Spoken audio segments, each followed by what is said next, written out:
Now, The Hunt Palmer Show. This is a catastrophe. You are now listening to The Hunt Palmer Show. Brought to you by Renaissance Homes and Pools on 104.5 ESPN Baton Rouge. That's what I wished for when I blew out my candle. Locking down the middle of the day. Live from the Raising Cane studio. This is Hunt Palmer. The floor is yours. Welcome in. Hunt Palmer coming to you from the Raising Cane studio downtown in the capital city on this Wednesday. About half the work week in the rearview mirror. Appreciate you hanging out with us on 104.5 ESPN Baton Rouge. Brought to you by Renaissance Homes and Pools. Jordan Kitchens, Cassie Spazzali back there on the ones and twos. Fired up you're here with us. And a lot going on in the world of National Signing Day. It's still National Signing Day in my eyes. Maybe that's not the proper term. I see a lot more early signing period. It feels like National Signing Day to me because just about everybody is signing. Some have, some will, some won't. And we'll talk about all that as we move forward today. We'll have our SEC football power rankings. One, to give a snapshot at the end of the season, but also to go back to my week one rankings and see how things have shaken out. We'll do a little bit of that.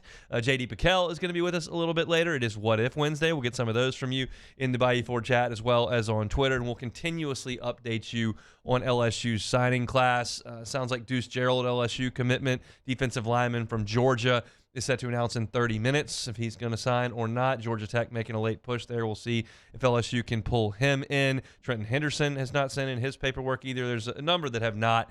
So let's kind of get into what has happened today for LSU. LSU this morning woke up with 15 commitments, and you all understand the situation that LSU's in.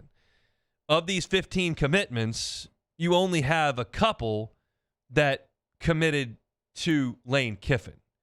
Ryan Moret, a three-star offensive lineman, committed to Lane Kiffin, flipped from Ole Miss, and J.C. Anderson, a tight end from Decatur, Illinois, was committed to Ole Miss and flipped and committed to Lane Kiffin. Everybody else involved here committed to Brian Kelly's class. So you had 15 of those guys. You look at that group, and you still have 6 of them who have not put pen to paper.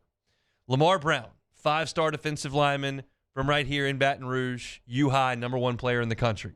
We know that Lamar Brown was at the LSU football operations building on Sunday when Lane Kiffin got there, or in the hours that followed. They sat down and had a conversation. He reaffirmed his commitment to LSU. In the hours that have passed over the last 2 days, those conversations have been ongoing between Lamar Brown and LSU. We know that Texas A&M made a push for him initially pre-commitment, and we know that Lamar Brown feels really good about LSU. He visited LSU many times. It's easy. He's from Baton Rouge. He goes to school on the campus. I think LSU is his preferred destination. I think that's obvious. But there is still question about LSU's defensive staff. Will Blake Baker be LSU's defensive coordinator? We don't know. Will LSU's position coach staff, specifically Kyle Williams, be around moving forward? We don't know. So Lamar Brown is taking a we don't know approach, and he has not put pen to paper. We know that LSU is aggressively pursuing his signature in the next 2 days. We know that he has 2 days to make that call, and he doesn't have to sign with anybody today or Thursday or Friday. But if he doesn't in those 3 days, then you have to wait until the second signing period. So you're waiting to see on Lamar Brown, although I think the feeling is pretty good around LSU right this second. Things can change if Blake Baker becomes the Tulane head coach and LSU's defensive staff undergoes a significant shakeup. To this point, that hasn't happened, so Lamar Brown they're waiting for. I mentioned Deuce Gerald's. We're expecting an announcement on that in half an hour. Trenton Henderson, the 4-star edge rusher from Pensacola, Florida. Big-time prospect, committed to the Brian Kelly staff. His paperwork is not in. The feeling is that that could happen later today. Haven Finney, big-time cornerback commitment from Los Angeles. The reporting is from multiple outlets that Haven Finney wants to go to LSU, but he wants to play for Corey Raymond. And Corey Raymond right now is not assured a spot, as far as we know, on Lane Kiffin's staff. Now, we know that Frank Wilson has been a hot topic. We've discussed it. And we know that Corey Raymond is a hot topic. We know what the situation is with Blake Baker. That's a Tulane or LSU thing. But with Corey Raymond, here's my thing. And this is what Haven Finney's waiting on. He wants to know where Corey Raymond's going to be. We talked yesterday to Sam Spiegelman. He thinks Haven Finney would have committed to Florida while Corey Raymond was there. Corey Raymond came to LSU. Haven Finney committed to LSU.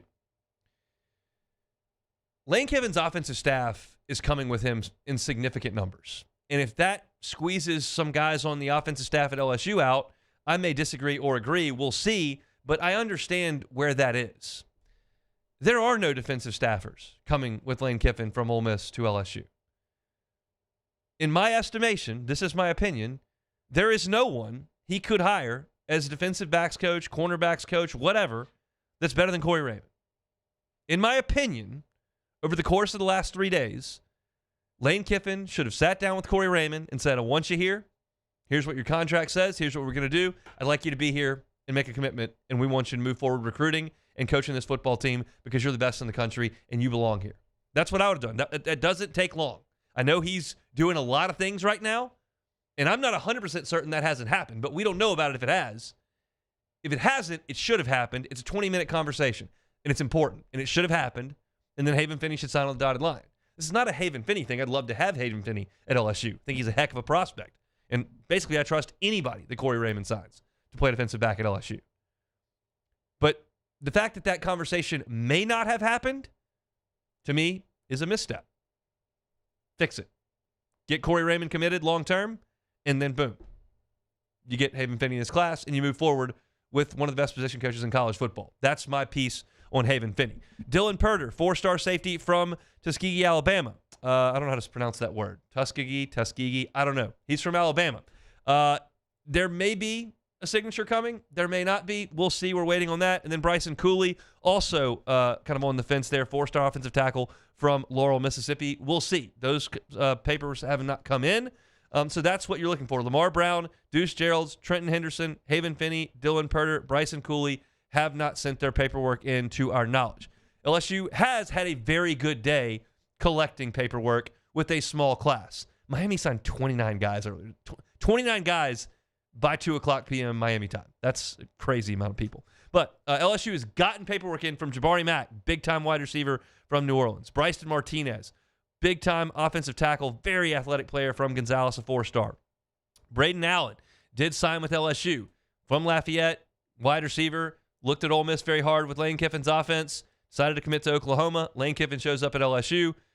Braden Allen, whose brother Jordan signed at LSU and played for a couple years, he ends up at LSU football ops that Sunday, talks to Lane Kiffin. He's already signed with LSU. Dez Ellis, first Winsboro product since Booger McFarland to sign with LSU, 3-star cornerback. His paperwork is in. Isaiah Washington, a 3-star safety from Haynesville, more small-town North Louisiana boys coming this way. That's Isaiah Washington. Aiden Hall, this was one that was potentially on the fence because you know all these New Orleans guys are kind of looking at Frank Wilson. Aiden Hall, 4-star safety from Cal. His paperwork is in. I mentioned earlier today, J.C. Anderson, 4-star tight end from Decatur, Illinois. He flipped from Ole Miss in the last couple days. He's signed. Ryan Moret, 3-star offensive lineman from Miami. He was committed to Ole Miss. He flipped. He signed. Richard Anderson, he told everyone in New Orleans at his signing ceremony at Carr, y'all thought I wasn't signing, I'm signing, and signed his paperwork. Everyone that was there reported it. We have not gotten official word from LSU. He would have had to pull a heck of an okey doke if he didn't. He sat there with a document, signed it, told everyone he was signing it, and then everyone reported it. It's up everywhere. We just haven't gotten that official tweet from LSU that suggests the paperwork is in. That's one that was touch and go there for a little bit. I don't know to what degree, but certainly Richard Anderson and his representation have been in extensive conversations with LSU, with Lane Kiffin, with Blake Baker, with the crew here in Baton Rouge as to kind of what the future is. It's our understanding at LouisianaSports.net that was a meeting that happened yesterday, that it went very well. And Richard Anderson, who's always wanted to be at LSU, he was the first commitment into this class at LSU, has signed with LSU. I will let you know if that tweet comes across the wire, and it is officially official. Right now, we feel very good about it, but the official paperwork has not come through. So that's kind of a look at where LSU is right now. There's one more that I didn't get to because it was in the other category. Corey Barber, 4-star wide receiver from Pinson, Alabama, was a one-time Ole Miss commitment, had decommitted. Boom, he has signed with LSU.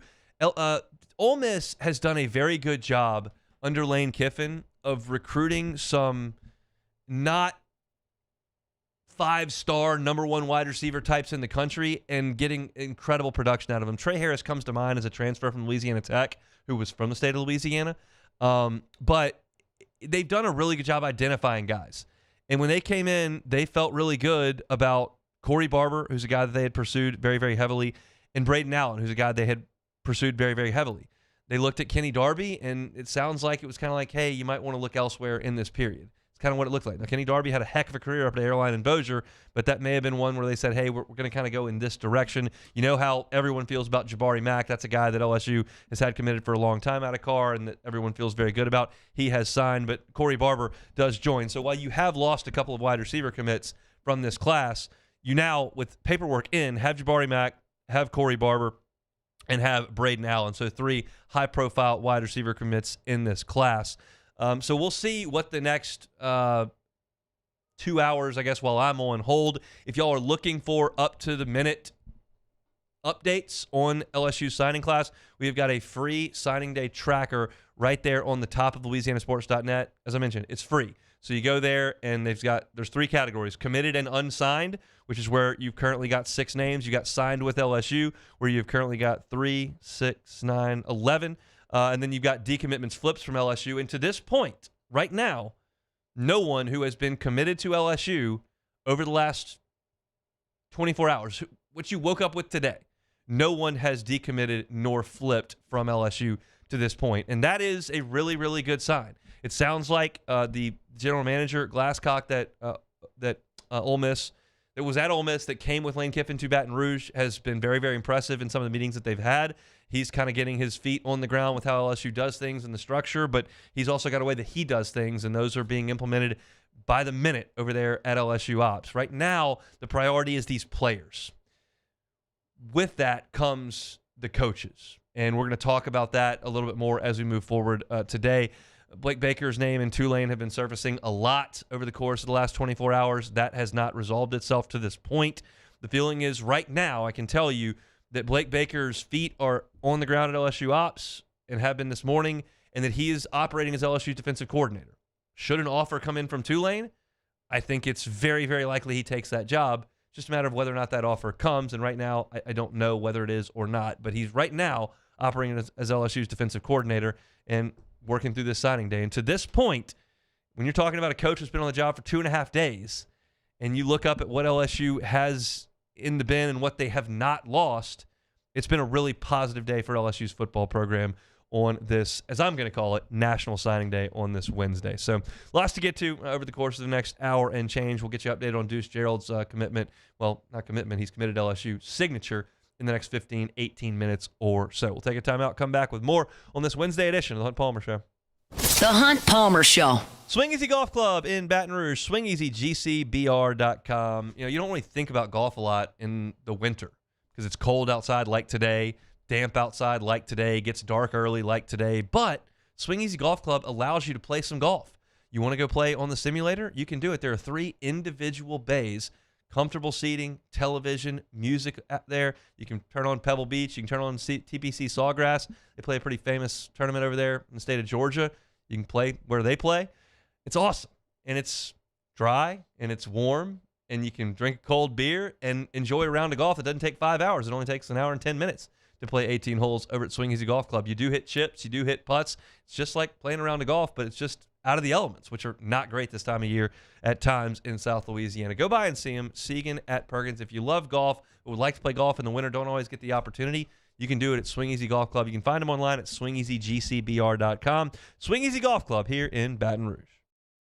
At Bayou Automotive, we believe in a sales process that puts you first. We want you to experience an easy purchase with clear pricing and great service. Let Bayou Ford and Bayou Chrysler Dodge Jeep Ram be your trusted partners in finding your perfect vehicle. The crew at Bayou Automotive is going to do right by you.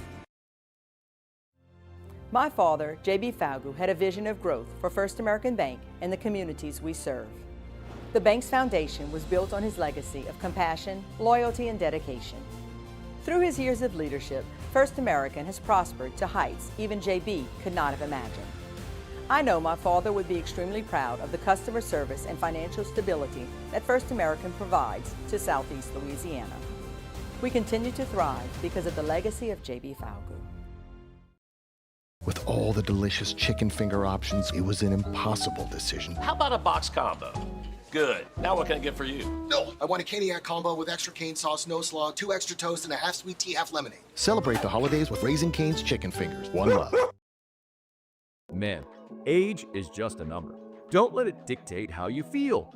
Goodwood Men's Sexual Wellness has anti-aging services that can help you look and feel your best. Visit yourgoodwood.com and discover a renewed sense of vitality.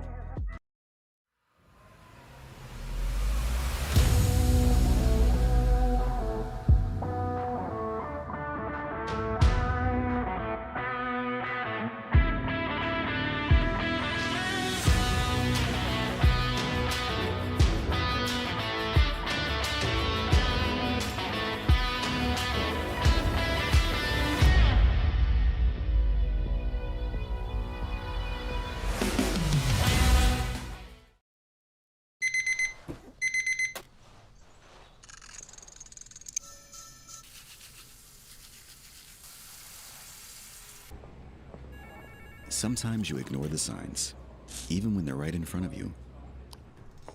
Problem gambling isn't always easy to spot. Know the signs. Set your limit. Learn more about healthy gambling habits by visiting us online or text or call for free confidential help now. I'm Lawyer Locke Meredith. If you're battling an insurance company because of a wreck not your fault and they're not calling you back or being fair, whether you hire us at all, give us a call, 272-5555, or email Locke Meredith, Sean Fagan and Associates. You have nothing to lose. Hello, I'm Collins Meredith. If you've been injured on the job, you likely have a workers' compensation claim, but you may also have a tort claim which opens up significant recovery rights not normally available for a work injury. If this is you, call us or come see us at Locke Meredith, Sean Fagan and Associates.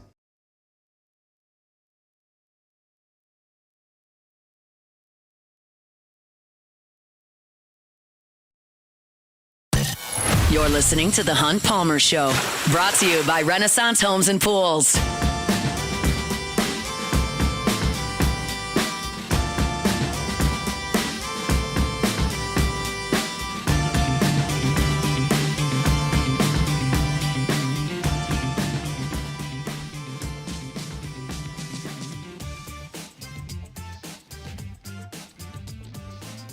Wednesday shows brought to you by Renaissance Homes and Pools. Looking to get in the pool of your dreams? Probably not today, although you could heat it and you could get in today, but standard pool time, really not applicable on this chilly day in December. That doesn't mean it's not time to reach out to the folks at Renaissance Homes and Pools and say, hey, springtime's always around the corner. I'd like to be in the pool by then. Let's start that conversation. And Joey Blanchard and his team would be happy to do that for you. Give you Joey's cell phone number, which is the beauty of it. He's the owner of the company. You deal with him. You deal with him for the consultation. You deal with him for the design. You deal with him for the digging, filling, finishing. He's there step by step. It's comforting knowing you're dealing with the owner of the company, and you will with Joey. 225-252-7745. Again, 225-252-7745. You can give Joey a call. You can also check him out at builtbyrenaissance.com. Builtbyrenaissance.com. All right, as I was just mentioning, Deuce Gerald's set to sign at 1:30 today. Not going to happen. Deuce Gerald's released a statement, said I was planning to sign this morning, but after speaking with my family, I've decided to give myself a couple more days to get to know the new staff at LSU. I'm still committed to LSU. I plan to make a final decision and sign by the end of the day on Friday. Go Tigers. So I'll take it as his word. I'm not going to go reach anything further than that. Obviously, he's there in Atlanta. Georgia Tech is going to make a push there. Brent Key just signed a contract extension today. He's got to take a chance to meet the new staff. Now, I'll tell you this, and this is not inside information at all. This is very public. Deuce Gerald's dad was a really good player at Ole Miss. It would surprise me if he did not know Lane Kiffin at all, because I'm sure that he had some conversations with Ole Miss early on. He's a very high-profile recruit who's a legacy to Ole Miss. So that probably is not a bridge too far. But, again, there's a possibility. I don't know how likely it is. There's a possibility Blake Baker could be Tulane's head coach in the next 5 hours. There's a possibility Blake Baker could be Tulane's next coach in the next 5 days. There's a possibility Tulane could hire somebody else tomorrow before lunch. I don't know where Tulane is in that process. We do know Blake Baker's a candidate.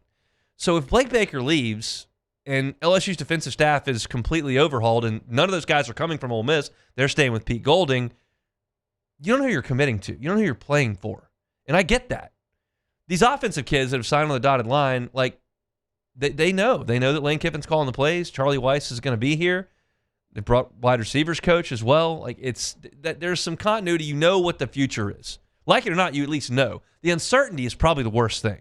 And that's what LSU's dealing with defensively right now. And I don't know how much of that's LSU or Lane Kiffin's fault. It's just the nature of the cycle and the timing of the whole thing.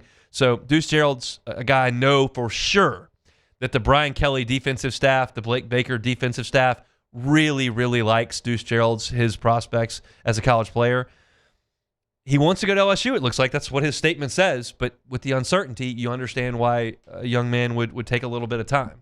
So we'll see how that plays out. But it sounds like right now, Deuce Gerald's, Haven Finney very much in a wait-and-see mode. I think Lamar Brown as well. Those are three huge defensive dominoes. Richards Anderson sounds like is in the boat. That's a great thing. But those defensive dominoes have yet to fall in their totality, and we'll see how that shakes out over the next couple of days. You have to sign by Friday, or else you have to wait until the next signing period. So that's put to bed briefly. We'll update as anything happens here until 3 o'clock. But for right now, we want to go back and hold myself accountable. I'm here.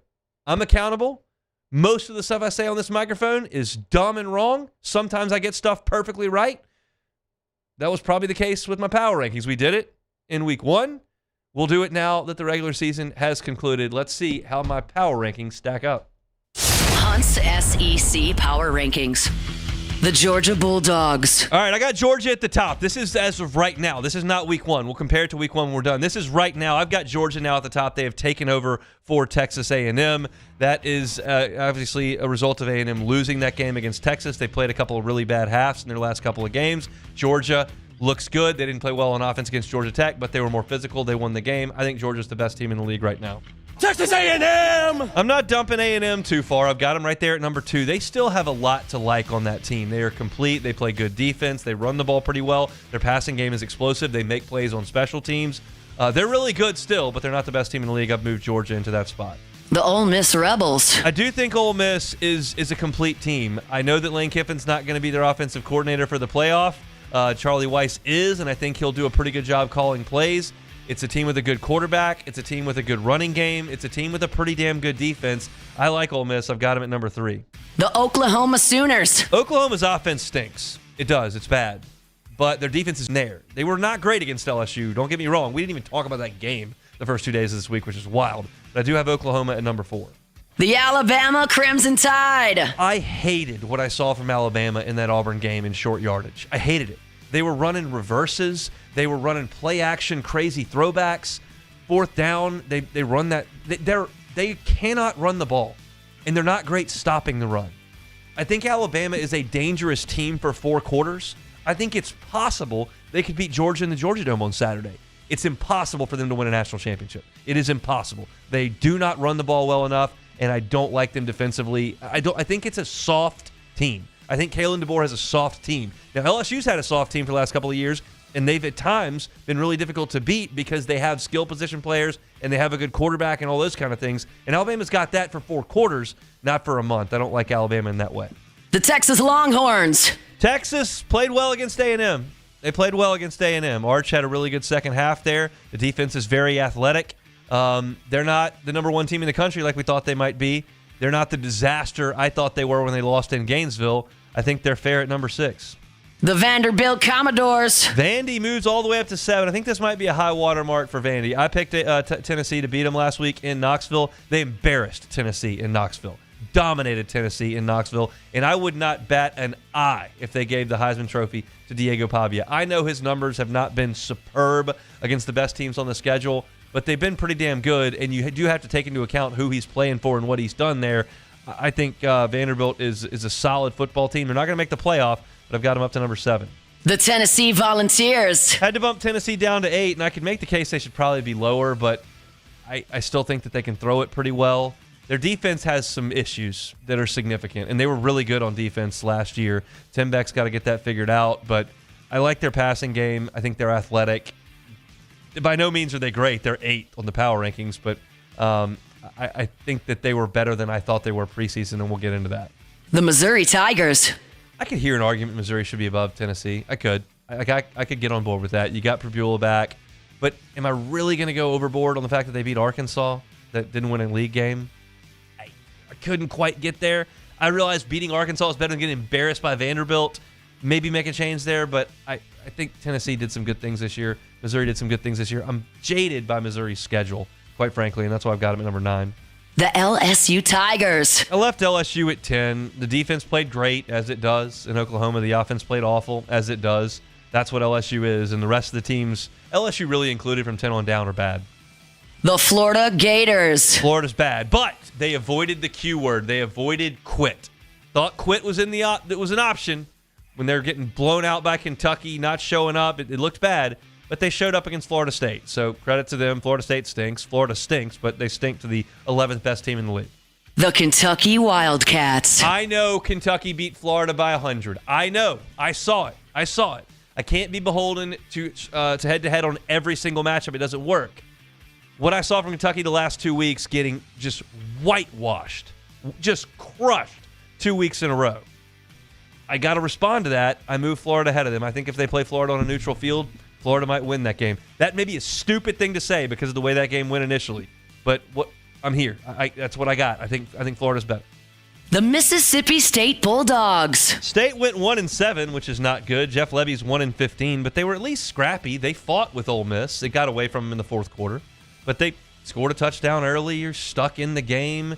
They're just not good enough to win games, but they're better than teams behind them.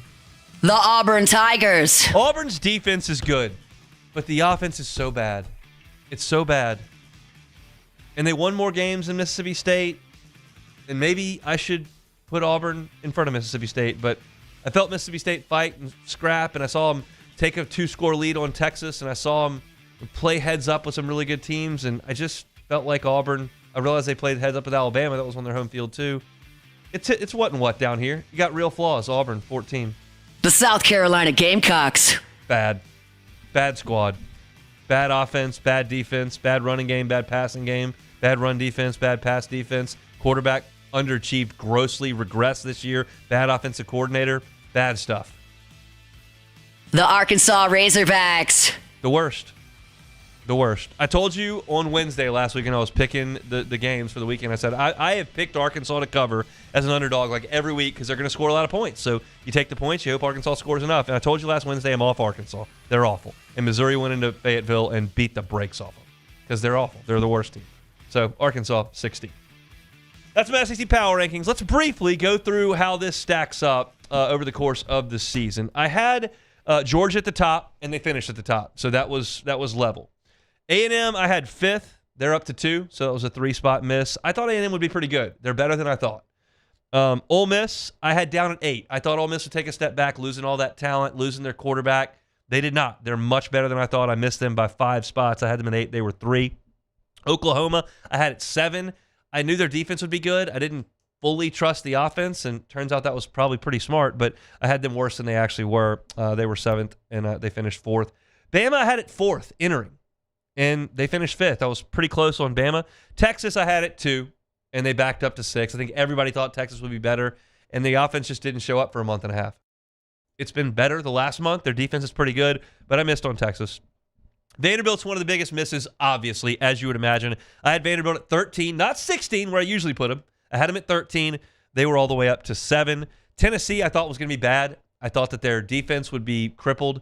I thought that their offense would be bad because the running game, and they were bringing in a quarterback that nobody really wanted in Aguilar. Well, he led the league in passing, and so Vols were not 12th as I had them. They moved up to 8. Missouri, I was right on. I had them at 10th. They finished at 9th. LSU, complete whiff. I had LSU at 3rd. They're 10th. Just complete whiff on the offense at LSU. They were terrible offensively, and I did not see that coming to the extent that it did. Florida, I thought would be Billy Napier's best team. Turns out it was not. I had them at 6. They finished at 11. Kentucky, I had them awful. They were awful, but they were less awful than some of the teams behind them. I thought they'd be 15th. They were up to 12. Mississippi State, I had at 16, dead last. They go to 13th. Auburn, I thought would be bad. I had them 11th. I just did not trust this Hugh Freeze with no quarterback. Jackson Arnold didn't think they'd be good. I had them at 11. They finished at 14. South Carolina, big tumbler, the biggest tumbler outside of LSU. I had South Carolina at number 9. They finish at 15th. And then Arkansas, I figured would be bad. They were bad. I had them at 14th, down to 16th. So the biggest misses for me, Vanderbilt, I was 6 spots shy on. LSU, I was 7 spots too bullish on. And South Carolina was a big miss by me. I had them at number 9. They were down at 15th. So that's a bow on SEC football power rankings for the win days throughout the football season. All right, let's come back. What If Wednesday next. The Hunt Palmer Show. The Hitter's House at Marucci. Time to get on by the Hitter's House at Marucci. Incredible deals Monday through Friday, now until December the 14th. Still got plenty of time to get on by. They're open from 11 a.m. to 6 p.m. Go on the Marucci campus tour there on campus. You can get 20% off in the Hitter's House that same day. So if you go on the tour, go shopping, 20% off. For more information and tickets, you can go to maruccisports.com/campus-tour. maruccisports.com/campus-tour. They've got footwear, they've got bats, they've got all the brands that you're looking for, whether it's Marucci, Victus, Balm, Lizard Skin, The Stable. Also got great footwear, as I mentioned. So get on by the Hitter's House. If you got a fast pitch athlete in your life, they've got the Marucci Asura. Got to come check it out. Hit in the cages. Get some great deals at the Hitter's House now through December 14th, Monday through Friday, 11 a.m. to 6 p.m. It's the Hitter's House at Marucci. At Bayou Automotive, we believe in a sales process that puts you first. We want you to experience an easy purchase with clear pricing and great service. Let Bayou Ford and Bayou Chrysler Dodge Jeep Ram be your trusted partners in finding your perfect vehicle. The crew at Bayou Automotive is going to do right by you. In South Louisiana, you can always count on good people coming together to help our children. At Dreams Come True, we grant wishes for Louisiana children with life-threatening illnesses. But to do this, we need funds. That's why we're trying to raise $100,000 for Dreams Come True by giving away the Blessed Children's School. Make your backyard's dream come true while helping our kids. Just go to dreampoolla.com and you can find out how your $25 donation might help win you a Duplessis pool. BRAC teamed up to reimagine your parks, and you imagined big. With your help, we went to work, creating 12 beautiful community parks across the parish. A family-sized water park, miles and miles of trails, and parks just for your dogs. There are more places to splash, to explore, to run wild, and even soar. You imagined, we delivered. Gold. BRAC, your #1 park system in the nation. Every winner knows a great play starts with a solid game plan and the right team by your side. At Sunshine, we're here to keep your operation running strong. From tractors to harvesters, we've got the John Deere equipment you need to tackle every job with confidence. Because when the work's done right, there's more time for the things that matter, like cheering on your favorite team. Make Sunshine Quality Solutions part of your playbook this season and learn more about what it means to be powered by Sunshine at sunequip.com. At Bayou Automotive, we believe in a sales process that puts you first. We want you to experience an easy purchase with clear pricing and great service. Let Bayou Ford and Bayou Chrysler Dodge Jeep Ram be your trusted partners in finding your perfect vehicle. The crew at Bayou Automotive is going to do right by you.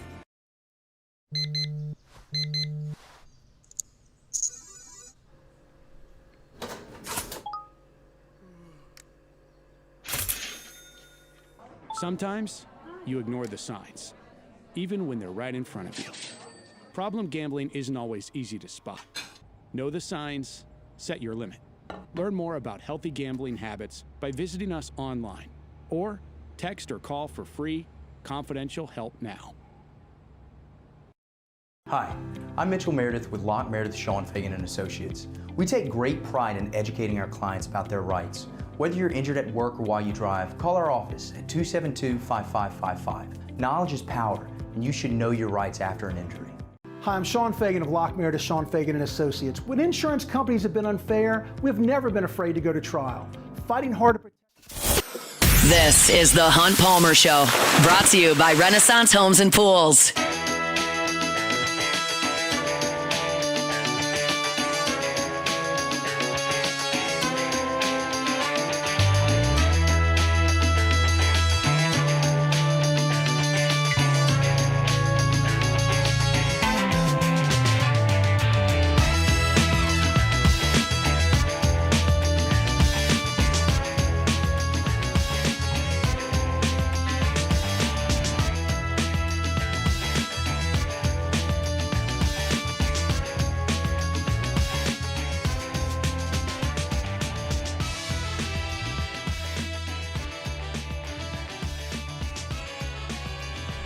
All right, chugging along here. Wednesday edition of the Hunt Palmer Show brought to you by Renaissance Homes and Pools. As we mentioned in the last segment, just hopping in, Deuce Gerald's LSU defensive line commitment from Sewanee, Georgia, has been committed to LSU since, let me do that in my head. That is that's August. Since August of this year, has decided he's not going to sign with anyone today. Going to take a little time to meet the LSU staff and expects to sign his letter of intent coming up before Friday's deadline. The hope is that that's with LSU, but certainly he's going to explore options, including LSU, with a new staff in play. So that's something that we wanted to pass along, as that has happened in the last 15 minutes or so. Right now, it's What If Wednesday. No, it's not. Yeah. Space. Reality. It's more than a linear path. Where a single choice can branch out into infinite realities. Follow me and ponder the question. What if? Okay, so it is What If Wednesday. It is What If Wednesday. I had a whole brain cramp there about something. I don't even know what happened, but just Pistons were firing, whatever. It's live radio. It happens. That was a Ben Roethlisberger pump fake. I definitely jumped on that one. So what if Hunt Palmer was on the playoff committee? They need me on the committee. They need some reasonable people on the committee. I put this tweet out last night. I said, the only thing that's good about your team not being anywhere near the discussion for the college football playoff is not having to just absolutely listen to everyone complaining all the time, every time they release anything. And apparently, this is the worst deal. I would suggest that I would introduce probably a different perspective than most on the college football playoff. Now, that may not be good for anything because you're the only one on the committee that feels a certain way. That's not going to carry much weight in a room where everybody disagrees with you. But I'm going to weigh strength of schedule significantly. I'm going to tell these awful teams that are winning pathetic conferences to go away. And I'm going to weigh wins more than I'm going to weigh losses. And that's not the way we've ever done things in college football. It's always, always, always what's on the other side of the dash. If you have 3 losses, you're worse than the team with 2 losses. Well, what if I played harder games? We don't care. 2 losses, you're in. 1 loss, you're in. 3 loss, you're out. It's the way we've always operated. And they didn't do anything different last year, and they didn't do anything different in the years past in the 4-team playoff, and they never do. And I would, because I'm going to let Vanderbilt and Texas in this discussion way more quickly than these goofballs in the ACC and the Big 12 that I don't care about. And that's going to be my take on the whole situation. I'm also not going to be completely beholden all the time to head-to-head like most people are, because there's a whole body of work, and the head-to-head is a part of it. So just because there's a head-to-head result does not always trump everything else. It's like I'm not going to sit here and tell you last year that Kentucky deserves to get in more than Ole Miss, because Kentucky lost 7 games and was terrible and won over the course of 1 3-hour game. Ole Miss was way better. They lost the game. It happens. Just some things that I would say. I'm not here to tell you what my 12 teams would be. I'll react to that next week when we've got a bracket and we've got everyone's complete body of work. And I'll tell you if I think some of the things that they've done are wrong, but apparently everyone thinks that they're crazy. I don't have to live in that world, unfortunately, because LSU's not even close, so I don't. Unfortunately, for sure, because we could definitely get into some of the madness. I'd love to. I do it every June with the baseball selection, just not with football. Okay, so what if Michael Ford never stepped out of bounds in overtime against Bama? LSU wins 12-6 in a rematch. Never happened. So that's not how it would have gone. In fact, that's not your fault because that's how it. Oh yeah, it is 12-6. That's right, because it was 9-6. That's how it went. That's a good question. I don't think that changes things. Yes. I don't think that there's a difference in what points LSU scored in overtime, as far as, because in my head they're going to look at that and say it was 6-6. And whether it went to 9-6 or 12-6, LSU and Bama played, it was 6-6. So now I'm comparing Bama to Oklahoma State. Oklahoma State lost to an atrocious team in Iowa State, and Alabama lost to the best team at that point we had seen. So we're going to let Alabama have a second swing. I think if LSU wins that game 21-0 like Bama did to get to LSU, yeah, that's over. But once it got to overtime, I don't think the fact that it was a field goal as opposed to a touchdown was the difference. I think they had understood that those 2 teams had played. They're the best 2 teams, and we're going to watch them again. Yep. You can, as an LSU fan, feel any way you want about that. I'm just telling you that's why that happened. Yep.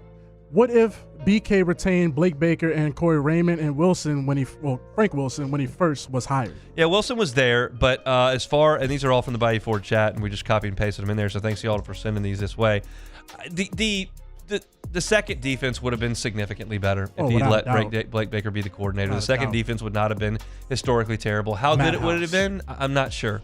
But the personnel was awful, and the coaching was awful. The communication was awful. The preparation was awful. The execution was awful. The toxicity that existed in that defensive room was awful. Everything was awful, and it just would not have been that way with Blake Baker. Say whatever you will about Blake Baker's scheme. And if you want to say that he's awesome and you've got to keep him, okay. If you want to say that he never stops running quarterbacks and I don't need to see him stay, okay. Like, however you want to feel about what he does scheme-wise, you cannot question the culture he cultivates with those players. I listen to them every Tuesday talk about Blake Baker. They adore him. They want to play so hard for him. He brings awesome energy every day, and they love it. So I'm not saying they'd have been the best defense in LSU history in 2023. I am saying that they would have played harder, and I think they would have been better. To what degree, we'll see. You didn't need to be too good to win a championship with that offense, but they were bad, so it would have been a lot better. You just needed average. Just needed average. What if Blake Baker goes to Tulane? Who do we go after as DC? So when that happens, if that happens, and to be clear, I don't know that it is happening, but I do believe this. If Blake Baker's offered that job, he's going to take it. That's what I think. And so we'll see if Tulane offers him the job. But if he goes to Tulane, I don't know any names. DJ Durkin was a very obvious name because he worked with Lane Kiffin at Ole Miss. Then he went to Texas A&M. Then he went to Auburn. But Durkin had a relationship. If he was going to leave Auburn, he's been in the SEC all over the place. I think there's a real chance he could have ended up at LSU. Beyond that, there's not a lot of obvious answers with Lane Kiffin ties. So I would go to like the highest profile names. Jim Knowles had the best defense in the country at Ohio State last year. Then he jumped to Penn State this year. Well, now Penn State has no program. They have no coach. They have the 160th ranked recruiting class. Like, he's just flapping in the breeze up there in Happy Valley. If he wants a big paycheck, another big program, he went from Oklahoma State, where he was great there. Ohio State, great there. Penn State had a good year there. Not great. Their offense was bad, and they lost a lot of games, but statistically they were decent on defense. That's a name that I think LSU could potentially lure here. Doesn't have a lot of ties to the South. He did coach at Ole Miss for David Cutcliffe for 1 year in 2003. But that's a name that I looked at. And then also, I looked at Texas Tech's defensive coordinator, Steele Wood. Steele Wood. He worked at Tulane a couple of years ago, and then he was at Houston last year, and now he's at Texas Tech this year, and he has been great at all three stops. He's 40 years old. Oh, yeah. He worked at Tulane, has got some ties there. I don't know if he knows Lane Kiffin at all. I don't know what he's making at Texas Tech. They're throwing money around like crazy. I don't know if he wants to leave, but like at this point, if I don't have ties to Kiffin, I'm looking at national names that make sense to be a big splash. Knowles and Wood, I think, makes sense. I like Steele Wood just off his name. Yeah. I don't know nothing about him, but that name is a Hall of Fame name. I had never heard of him until 72 hours ago. And then I started looking up defensive coordinators in case LSU needed one, and was like, well, Texas Tech's got a good defense. Who's their coordinator? I was like, oh, he was at Tulane. So if you look at the 2 years before Texas Tech, Tulane and Houston, what are LSU's two metropolitan cities that they recruit? New Orleans and Houston. Yeah. So he's been there. Now, not a long time, only 2 years, but I'll look at it. All right, so what if Charlie Weiss Jr. takes Ole Miss deep into the playoffs? Does that change anything? I don't know. It means there's something to the fact that Charlie Weiss went back to Ole Miss. Yes. And the thought from Oxford, from those that cover Ole Miss, is that they feel like Charlie Weiss was like kidnapped and brought to Baton Rouge. That feels a little unlikely.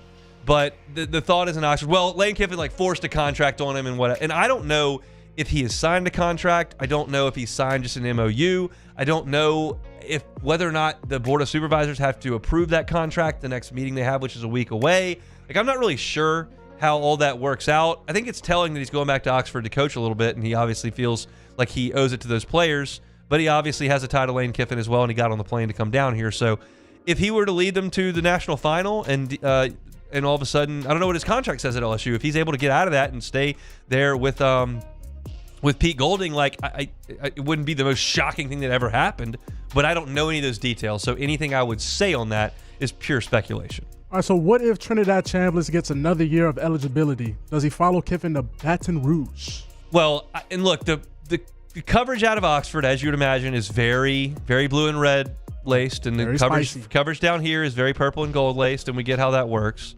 But the feeling is that the only player who really stood up for Lane Kiffin in the meeting that they had was Trinidad Chambliss. Really? And Trinidad Chambliss was recruited to Ole Miss by Lane Kiffin and given a chance by Lane Kiffin, and then Lane Kiffin didn't go back to Austin Simmons. He stuck with it.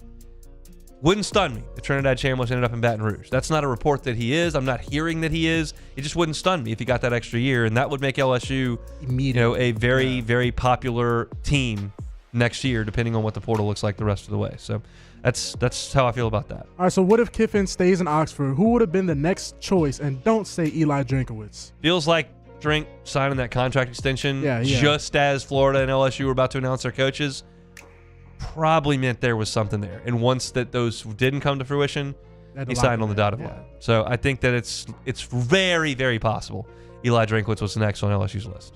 But we'll never know. Jake would have loved that. Yep. That's it for Take It or Leave It here. Nope, that's not Take It or Leave It. That's What If Wednesday. We're just juggling segments, just doing things. Keith Carter's doing a media tour in Mississippi. He went on Super Talk Mississippi. He went on the Blue Sky Live podcast with the folks from 24/7. And he had some things to say, and I've got some things to say about the way that this is now. Things are being talked about that went on over the weekend. I've got my thoughts on it next. The Hunt Palmer Show. First American Bank and Trust. First American Bank and Trust. Just part of the fabric of our communities down here in Southeast Louisiana. No matter what community you're a part of. If you're just outside of Baton Rouge, maybe in Dutchtown or there Jones Creek. If you're down a little bit further southeast in St. John or St. James, maybe if you're north of that, St. Tammany, Tangipahoa, there's a First American Bank and Trust branch very near you. There's 25 locations down here, and it is just a community feel to your bank. It's comforting to know when you work with your bank that you're dealing with local decision makers and local people. You don't have to call some center in Chicago who doesn't know anything about you to figure out your issue. You just call someone in your community. And don't think, just a little old mom and pop bank. No, 25 locations, 115 years here in South Louisiana. Got people that have been with them for 25 plus years on average. They got a lot of resources. It's just the hometown feel that separates First American Bank and Trust. Get on by one of the branches and see them. It's First American Bank and Trust. These ice cubes could have been a thankless bed for an all-you-can-eat salad bar. But instead, they cradle and cool the crisp, refreshing Dos Equis. Nicely done, ice cubes. After a decade of working in private duty nursing, I know how hard it can be to find compassionate care for the ones that you love the most. So I started Decision Critical, a premier concierge nursing agency, so we can take care of you wherever you are. Our highly skilled nurses provide exceptional care from the comfort of your own home with personalized packages for short-term, long-term, or even around-the-clock care. Visit us at decisioncriticalbr.com and give us a call today to get started. The Windsor Senior Living Community in Mandeville, Louisiana is a beautiful, vibrant apartment community geared towards seniors. They are nestled right in the heart of Mandeville, where seniors live a more carefree lifestyle in spacious apartments with the peace of mind that comes from having a little extra help. Call the Windsor at 985-624-8040 to schedule a lunch and tour. Come see how the Windsor can be your passport to peace of mind. At Auctioner, we know healing is a team sport. That's why we've partnered with world-renowned orthopedic surgeon Dr. James Andrews to create the Auctioner Andrews Orthopedics and Sports Medicine Institute. Whether you're a professional athlete or a weekend warrior, our team of specialists are dedicated to getting you back in the game. So whatever your reasons are for reaching your personal best, we've only got one: you. Auctioner Andrews Institute. Long live you. Lock Meredith, Sean Fagan and Associates has won for our clients over $175 million over the decades, but our greatest success is our clients who have chosen and trusted us to help them. Whether you hire us at all, give us a call. You've got nothing to lose. Hi, I'm Sean Fagan. If you get injured, you could be staring at medical bills, repair costs, and lost income. Life can be turned upside down. At Lock Meredith, Sean Fagan and Associates, we'll work to turn your world right side up. Hire us, and like thousands of our clients, you'll be glad you did. Man, age is just a number. Don't let it dictate how you feel. Goodwood Men's Sexual Wellness has anti-aging services that can help you look and feel your best. Visit yourgoodwood.com and discover a renewed sense of vitality. Supreme Jasmine is premium American-grown rice. From local farms to your table, every grain is supreme. Pick up a bag of Jasmine or any other of our Supreme American rice.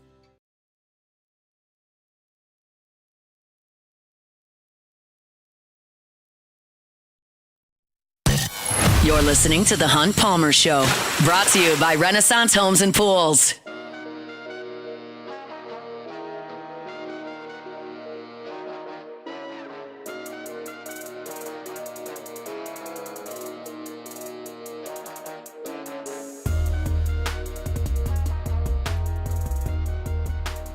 So I'm not going to spend a ton of time on this. I know that pretty much everyone in Baton Rouge is ready to move on. And those in Oxford are still kicking around what's happened there over the last 2 weeks. But Keith Carter is now going on a media tour. He went on Super Talk Mississippi with Richard Cross. He went on with the folks at Rebels 247 with Chase Parham. And I listened to the interview with Chase. It was about 40 minutes long. And the contention is that there were discussions. They were in limbo for a while. That ultimately they wanted to keep things moving with Lane Kiffin and that team to finish the season, the regular season, at 11-1.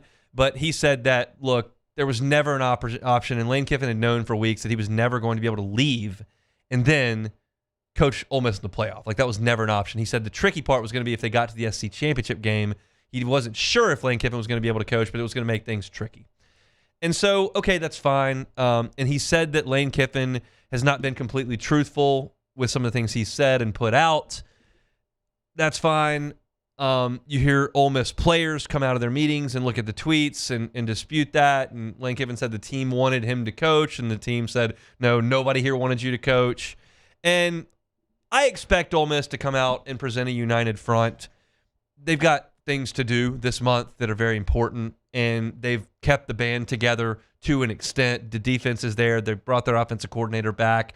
They've got their running backs coach there, and they're going to move forward and try to play in the playoff. And I don't expect them to come out and start, having guys say, "Hey, I want to go play for Coach Kiffin." After, they're going to be united until they get to the end of the season, and we'll see what happens with that roster. But the interesting part, beyond the Kiffin half-truths, and I told you on Monday, I did not think Lane Kiffin handled this great. I don't. That doesn't mean he's going to do a bad job at LSU, or I'm not pulling for him with every fiber of my being. I am. I think he was a little disillusioned at the end that he was going to be able to coach Ole Miss in the playoff and then go take the LSU job. And we said that because you can't have the LSU head coach in the Ole Miss facility for a month. And Ole Miss agreed with that. And they said, go. And Lane Kiffin went. He couldn't coach the playoff. He left. But the part that gets a little bit tricky is when they asked Keith Carter about, hey, you're letting Charlie Weiss come back. And he said, well, look, we're trying to do everything the best we can for our players. And he's not going to be recruiting. He said this to Chase Parham. He's not going to be recruiting our players. That's ridiculous. I was like, is it? That's ridiculous. But saying Lane Kiffin wouldn't is ridiculous. You're talking out of both sides of your mouth there. We all understand that the decision was made that the head coach was trading on the team. And the head coach was abandoning the team, so we got to kick the head coach out. But this is the best season in school history. We don't know when this is going to happen again, and we do need someone to help us call plays. So we're going to abandon those principles that said this guy's a traitor and essentially tell Charlie to come back and handle this. That's the way. It's a little bit disingenuous from that perspective. Now, somebody asked me in What If Wednesday if Charlie Weiss could return to Ole Miss. And my thought is probably not. If he got on the plane to come to Baton Rouge, was helping LSU recruit, and has signed a contract with LSU, I don't think he's going to go back to Ole Miss. I haven't seen the contract. I don't know if it's an MOU or an actual contract. I don't know if the Board of Supervisors has to approve it at their next meeting for it to be binding. I don't really know those types of things, and we'll find out over the next couple of weeks. And so if Charlie Weiss goes back to Oxford, everything that Keith Carter's saying makes a lot of sense. But if he doesn't, and he comes back to LSU the day after Ole Miss loses, and he apparently, as Keith Carter said today, Charlie Weiss is in Baton Rouge on signing day. Just feels like he's going to be here. They're not able to go as far as they really want to go because they know that they're crippling this football team if they hold the same pride for Charlie Weis that they did with Lane Kiffin. So Lane Kiffin is not blameless here, but Ole Miss is not completely the victim here either. It was a messy deal. I said that on Monday. I'm not here just pumping the purple and gold sunshine. I think Lane Kiffin handled some things poorly. I think LSU's administration did things wonderfully, and I think that some things on the way out of Oxford were messy, and I think that Ole Miss is trying to cover a little bit and just play the complete victim role here, which I think is probably not exactly the case either. We're not going to spend a lot of time more on that as we keep moving forward. We'll see what Charlie Weis decides to do. We got to pause for Sports Center. We'll come back with hour number 2, including J.D. Piquel next. The Hunt Palmer Show. Highland Insurance Group, HighlandIG.com is the website. Jonathan Carbo and his team are happy to help you with your employee benefits. If you are a business owner and you're struggling with these rate increases for your benefits, you're struggling looking at those health insurance premiums, and you're going, you're not alone, because as Jonathan has told me in the last couple of weeks, a lot of folks are seeing one specific benefits carrier really driving those premiums up, and that can be tough on a bottom line for a business. So if you need a second option or need someone to help you navigate the waters of employee benefits, which are complex, the Highland Insurance Group is happy to help you out with that. They do it every single day. They're based here in Baton Rouge. They can help you out statewide, whether it's your property and casualty, which I always tell you about, or your employee benefits, including your health insurance. They can do it at the Highland Insurance Group. You can check them out here in Baton Rouge. You can find them online at HighlandIG.com. It's the Highland Insurance Group. They're online at HighlandIG.com. At Bayou Automotive, we believe in a sales process that puts you first. We want you to experience an easy purchase with clear pricing and great service. Let Bayou Ford and Bayou Chrysler Dodge Jeep Ram be your trusted partners in finding your perfect vehicle. The crew at Bayou Automotive is going to do right by you. Attention diesel mechanics. River Parish Contractors has an immediate full-time opening with benefits. Valid licenses and TWIC card is required to apply. Call or text Big Jake today at 985-479-9858 or go to rpcontractors.com and click on Apply Now. Come be part of the team that values hard work, has a high standard of excellence, and delivers projects on time and safely. River Parish Contractors. Let's get building. Hi, this is Beth Serena. Welcome to my pool.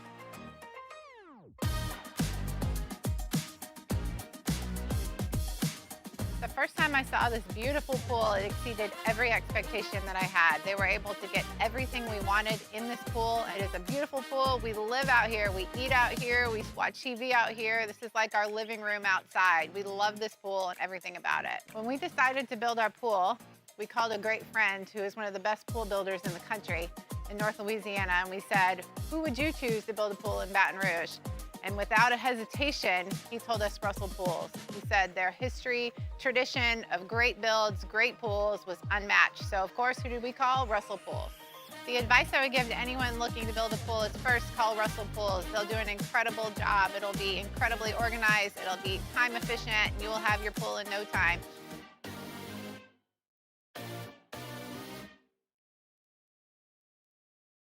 This menu is a masterpiece, delivers every time. This is the worst party ever.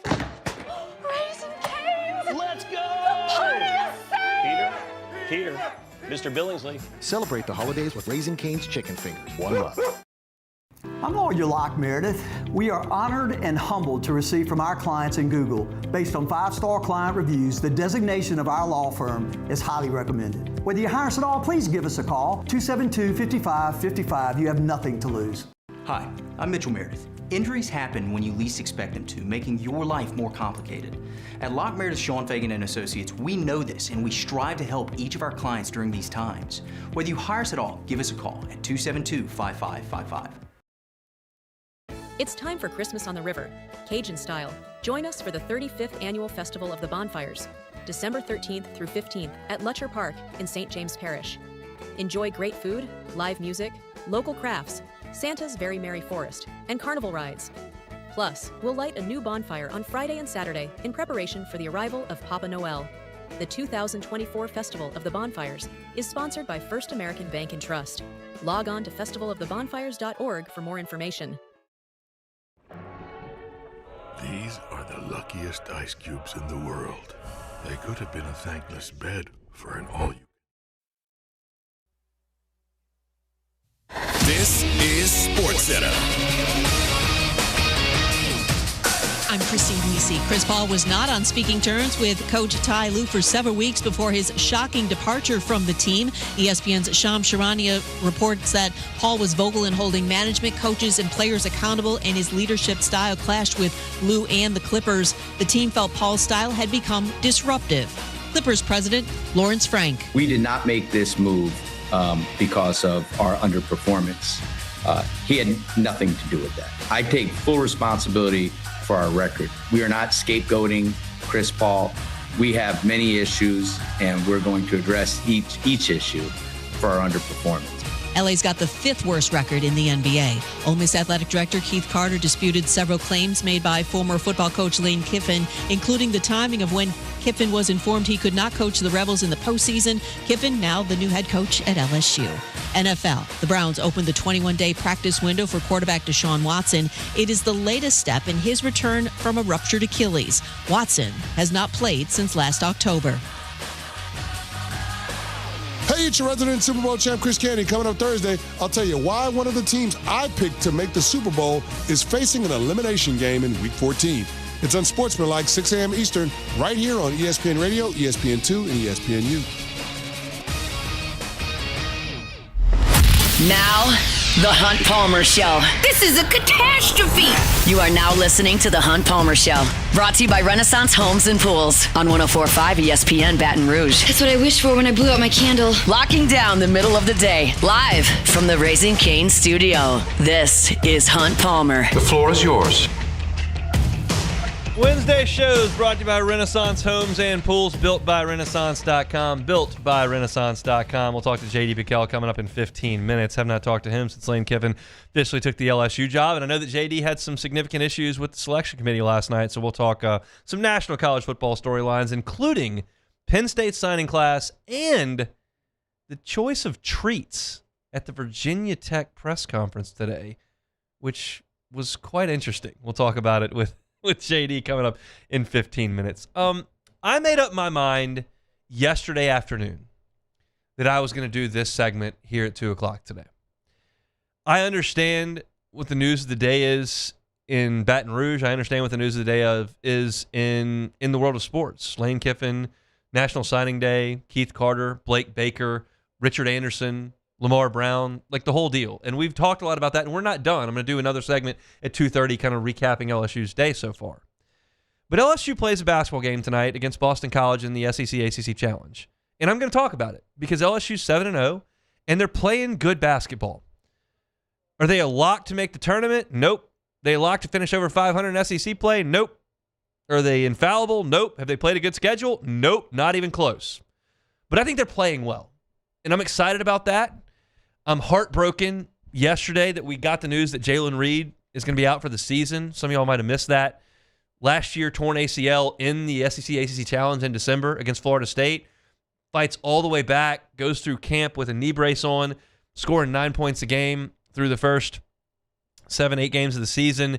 And then in the tournament in Florida, suffers an Achilles injury, and it's going to cost him the year. And it just makes me sick. Really does. But I told you yesterday, and I'll tell you again today, when he went down last year, Matt McMahon looked at his roster on the front court. He had Damian Collins at 6'9", 195, who just could not play on the block in the SEC. He had Robert Miller, a true freshman who was not ready to play in the SEC. He had Corey Chest, who was 6'6" and could get some rebounds, but was giving up 4, 5, 6 inches to everybody he was playing night in, night out. They didn't have any front court depth to play off of. There wasn't. Jalen Reed was their front court, and he went out and they didn't have anything left. Well, you look at this team, and they would certainly like to have Jalen Reed, no doubt. He's 6'10", he's 240 pounds. He can put the ball on the floor. He can rebound. He's physical. He can help protect the rim. He's shot it decent in his career. It's not the most aesthetically pleasing shot I've ever seen, but he shot it decent. And he's a guy that's been at LSU for 4 years. Like, that means something, at least to me, as an alum and guy that supports the program. Like, the guy never left. And it's heartbreaking that he's not there. But this team has got Mike Nwoku, who's 6'10", 260, and is as physical a presence as anybody in the SEC. He's probably not as skilled as every big in the SEC, although he's playing great from that perspective this year, and that remains to be seen when he gets into league action. But he's as big a body as you need in the league. You've also got Marquell Sutton, who's 6'9". He's well north of 200 pounds. He's a former conference player of the year. He's leading LSU in rebounds right now. He's knocked down some 12 threes. He's a versatile, athletic, big, old player. He can play. Robert Miller's not a freshman anymore. He's 6'10". He's still a little skinny, but he's got a year of SEC play under his belt. He's got a year and a half of SEC strength program under his belt. He can play in the front court. And then you've got some size at the 4/3 in Rashad King, who's a bigger frame. Max McKinnon is 6'6". So you've got guys who can go down there and display a physical presence. So look at the guys that LSU had on the floor last year. Outside of those front court players, I told you, Jai Bailey was 6'4" and skinny. Cam Carter was 6'3" and skinny. Obviously, you look at your point guard play, and you're not expecting size or strength there, but you were 5'10" in Sears at point guard. Like, you were just small. You're just undersized. They're not undersized. They're going to miss Jalen Reed, but they can bounce back from that. And tonight they'll go back and they'll play Boston College up in Boston. And you might look at that and go, oh, there's a Power 5 team. And it is. But if you keep in mind, they try to match up these games, okay? There's a reason that North Carolina's playing Kentucky, that Florida's playing Duke. There's a reason for those games. And LSU won 3 league games last year. So you're getting one of the worst teams in the ACC, and they are. Boston College is 4-4 this year. I'll just go through their record. They played in an exhibition against UConn and got smoked. They played Florida Atlantic, and you go, they were in the Final Four. Well, their coach is at Michigan, and he's dominating at Michigan. They don't have him anymore. That was a couple years ago. They lost that game in overtime to Florida Atlantic down in Boca. They played the Citadel and smashed the Citadel. Then they lost a home game to Central Connecticut. They played Temple and Philly, beat them by 5. Played Hampton at home, beat them only by 9. They only scored 63 points against Hampton. They played in the Shriners Charleston Classic. They played Davidson. They scored 49 points and lost by 10, 59-49 to Davidson. They played Tulane in that tournament in Charleston. Tulane not been great this year, and they lost that game in overtime. Shootout, 93-90. They beat Harvard, Battle of Boston teams, by 13, and here we are. So you're looking at a team that has lost to Tulane, that has lost to Davidson, that has lost to Central Connecticut, and has lost to Florida Atlantic. It's not good. So LSU is a 7.5-point favorite tonight on the road. And the sense is that they should handle themselves. I want to point out just one thing about this game when you're watching it tonight. If you're watching it tonight, it's a 6:15 our time tip-off. The best player for Boston College is their wing, Donald Hand. Hand is a physical guard. He's strong. He's older. He's listed at 6'5", 210. And you look at his statistics this year, he's already shot 50 free throws in 8 games. He hasn't shot them well, but he's gotten to the line a lot, and that's helped him lead them in scoring at 15.4 points per game. He also has shot it very poorly from the three-point line. He's 10 out of 60. That's 17%. Now, keep in mind, he was much better than that last year. He was above 35% last year. He's gotten off to a terrible start, but he's their best player, and he wants to go to the rim. My concern with this LSU team right now, as I'm looking at them, the things that I can watch on the floor, they're obviously dominating everybody they play, which is great. They're playing bad teams. They're dominating them. But when I see an issue, oftentimes it's not on offense, where I think they've been very good. It's on defense, where they're allowing too many drivers to get by them to the rim to either create rim shots, create fouls, or create help defense that allows easy rebounds on the weak side. And that comes from drivers, and that comes from a lack of perimeter defense. And Hand is going to put the ball on the floor and go to the basket tonight. So he's kind of the 2, kind of the 3. I watched a little bit of Boston College last night and this morning, and I'm not sure who's going to guard him. I'm not sure if that falls on Pablo Tamba. I think it does. Maybe Max McKinnon at the 2. Tama's a much better defender than McKinnon. McKinnon's a scorer. He's a great shooter. He's a good driver, an excellent free throw shooter. He's a good offensive player with a lot of dimensions to his game. He's not a great defensive player. His defense this year in the SEC concerns me a little bit. And so I think Tomba will take him. But ultimately, as I've watched this LSU team play, it's not really worth dissecting matchups. Like, remember when LSU had a defensive stopper in Marlon Taylor? You knew he was going to guard the other team's best player on those really good Wade teams. He was the guy. And you knew that going into the game. And there were times where he put really good SEC guards in a blender with his length, his athleticism. He's just a great defender. With this LSU team, like Wade's last team, LSU switches almost everything. So it's really not matchup dependent from who you're guarding at tip-off, because you get into a ball screen, you switch it, well, now the whole defense is thrown off. And LSU switches a lot. So really everyone's going to have to be guarding Donald Hand, and that's just a guy you can't get going. Outside of him, there's not a lot of offensive punch for this Boston College team. They've only got one other player in double figures. That's Fred Payne.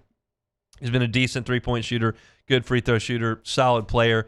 And Payne is listed at 6'1", 185. He's actually from Grambling, Louisiana, which I didn't realize until this morning. And that's a guy that obviously will see a lot of DJ Thomas. So I don't see a lot of issues here for LSU unless they shoot it really poorly, which is always possible, especially when you go on the road. Boston College is not very good. I expect LSU to win the game. But I'm curious to see how they guard off the balance from those guys in the perimeter. And I'm curious to see what the rotation is in the front court.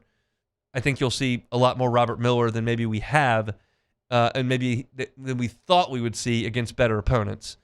The ACC punched the SEC in the mouth last night, went 6-3 in this challenge. If you'll remember, and you probably don't because basketball is just a lost thought on last year because LSU was so bad. The SEC went 14-2 last year in this event. 14-2. And you are seeing consistently now the SEC dropping these non-conference games. And while that's not great for your conference RPI and it's not great overall for the perception of the conference, it to me is probably better for LSU because I know that LSU is not an elite basketball team this year. They're not a top 15 team in the country. And so when you have a league that was as good as the SEC was last year, it just wasn't going to give LSU a chance to come up for air. They just weren't good enough. This team is better than that, I think significantly, and the league is backed up. And 3 of the losses last night were by 1 bucket. So it's not like the SEC is a disaster, but it's not as good as it was last year, and that bears itself out every week that we've seen. So tonight you're playing a bad ACC team. You should go up there and win on the road, and a road win does mean something. It helps your net, which LSU's net is good right now. It doesn't mean anything. It's 19th, but we're in the early December. But a road win is good. That's going to show up on your sheet of paper if you can get to the point where you would need a resume to get into a tournament. And I'll just say this, like on a day, as I mentioned, where it's signing day and it's Blake Baker watch and it's Kiffin watch and it's Weiss watch and it's all this stuff, Lamar Brown and Big Rich Anderson and talking about Deuce Geralds and all these kind of things. Like that's the news of the day, and we talked about it in the first hour. We're going to talk about it again. But they're 7-0. They're playing well. They got the ACC-SEC Challenge tonight at 6:15. I'm going to watch them. I'm excited to watch them tonight. I hope a lot of you will tune in as well, and hopefully this team can generate a little bit of support here. I realize, and I trust me, I know. Trust me, I know. They did this last year. They got off to a good start. They went and beat Kansas State. They beat Florida State. They beat Central Florida out in the Greenbrier. Like they played well enough in the non-conference, and they face planted. And I told you at the end of December last year, I don't think they're good enough. I've watched a lot of SEC games, and I vividly recall, and I'll probably rehash this in early January, LSU's first SEC game, I don't even remember who they played. It was a night game, though. I don't even remember who it was. But the morning game that day was Kentucky and Florida. And they were flying around, dunking, throwing alley-oops, knocking down threes, contested shots, fast, and I was going, uh-oh. Because I had watched LSU, and I went, they can't run like that. And it showed. And I've watched a lot of SEC basketball the last 3 weeks, and I don't think LSU's in the top 6, 7, 8 teams in the league. Maybe they are. Like, it's hard to tell when you play this kind of competition. They play like that against DePaul, they are, but that's one game. The league doesn't look like that, and LSU looks better.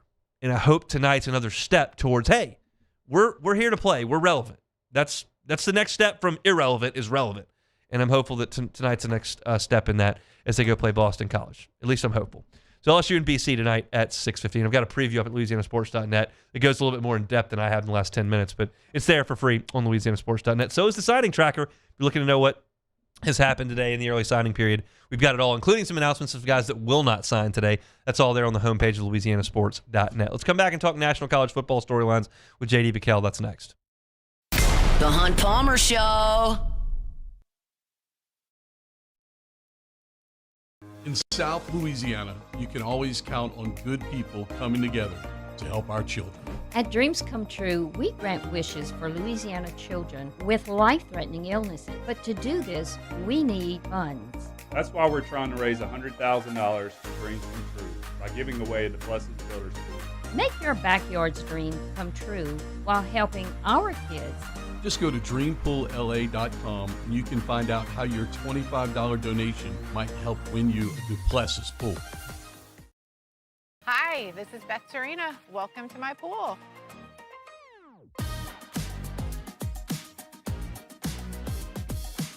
The first time I saw this beautiful pool, it exceeded every expectation that I had. They were able to get everything we wanted in this pool. It is a beautiful pool. We live out here. We eat out here. We watch TV out here. This is like our living room outside. We love this pool and everything about it. When we decided to build our pool, we called a great friend who is one of the best pool builders in the country in North Louisiana, and we said, who would you choose to build a pool in Baton Rouge?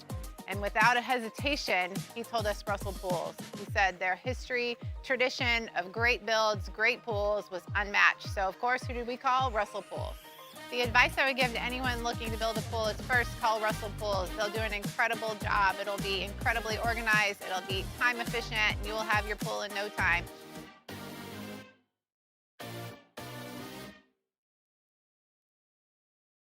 I'm Lawyer Locke Meredith. We are honored and humbled to receive from our clients in Google. Based on 5-star client reviews, the designation of our law firm is highly recommended. Whether you hire us at all, please give us a call, 272-5555. You have nothing to lose.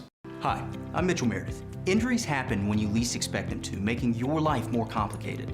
At Locke Meredith Sean Fagan and Associates, we know this and we strive to help each of our clients during these times. Whether you hire us at all, give us a call at 272-5555. We typically think of stress as being bad for us. At Our Lady of the Lake and LSU, we are researching how certain types of stress, such as exercise, can be good for our immune health. By studying people under extreme stress, such as athletes, astronauts, service members, and first responders, we're learning how to improve the immune health of everyone. That's the power of research. That's the impact of champions. Together, we roar. I'm Gabrielle McLeod on behalf of the Louisiana Propane Dealers. I have spent hundreds of hours preparing for scholarship competitions. That preparation paid off when I won the Fitness and Talent Awards along with the title of Miss Louisiana. The Louisiana Propane Dealers are also pretty talented and want you to be prepared for when the power goes out. Visit LouisianaPropane.com to find out about propane generators and other safety tips. Louisiana Propane, it truly is the fuel for our future.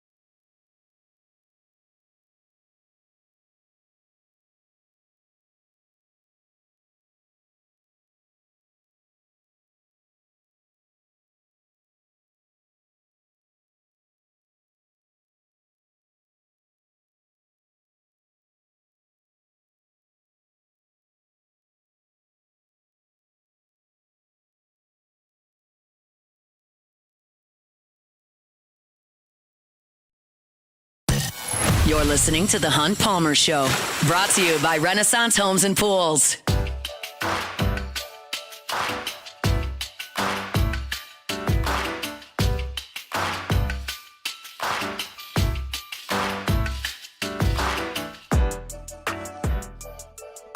No shortage of Headlines in the college football world, from Lane Kiffin to LSU, what Ole Miss does moving into the playoff, National Signing Day, what's going on at Penn State, what's going on at Kansas State. Lots to talk about. We'll do it all with our guy JD Piquel, host of the Hard Count on 3 Sports, always with us on Wednesdays. JD, how we doing? I'm doing well, man. Doing well. Happy National Signing Day to you and yours.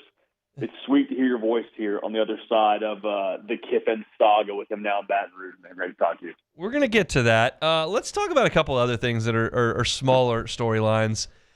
All right, first of all, what's going on at Penn State?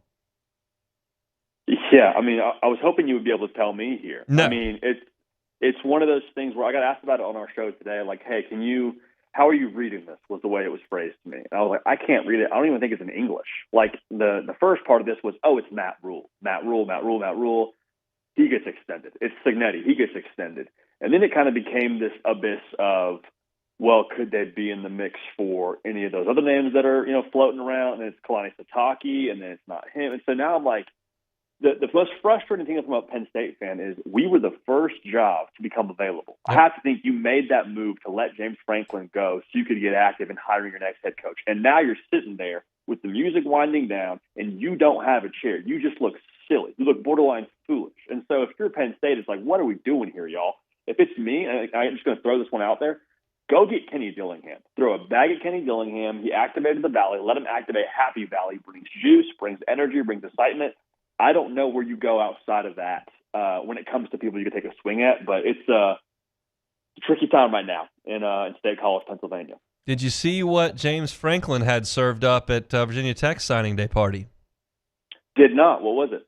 So you're aware of what happened with Kalani Sitake and staying at BYU, and the Crumble Cookies guy, who's a BYU alum. He stepped in and made a big public step in, and they got it worked out. And James Franklin served up some crumble cookies in Blacksburg today, which I found to be ironic and intentional.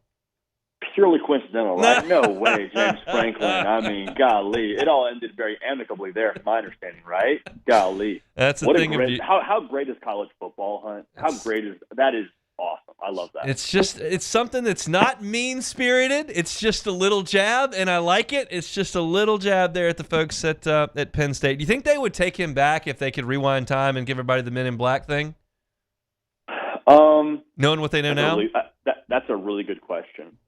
I still think the answer is no, and it's funny because it's only specific to the James Franklin and Penn State relationship. Like, both in a vacuum, great head coach, great job, but for whatever reason, it just sort of soured. And not for whatever reason. We all know the reason why. It was because they hadn't been able to get over the hump. So I think Penn State, given the climate of where the fan base was and obviously where the administration was, I truly think it was best for both parties, which sounds wild to say out loud right now.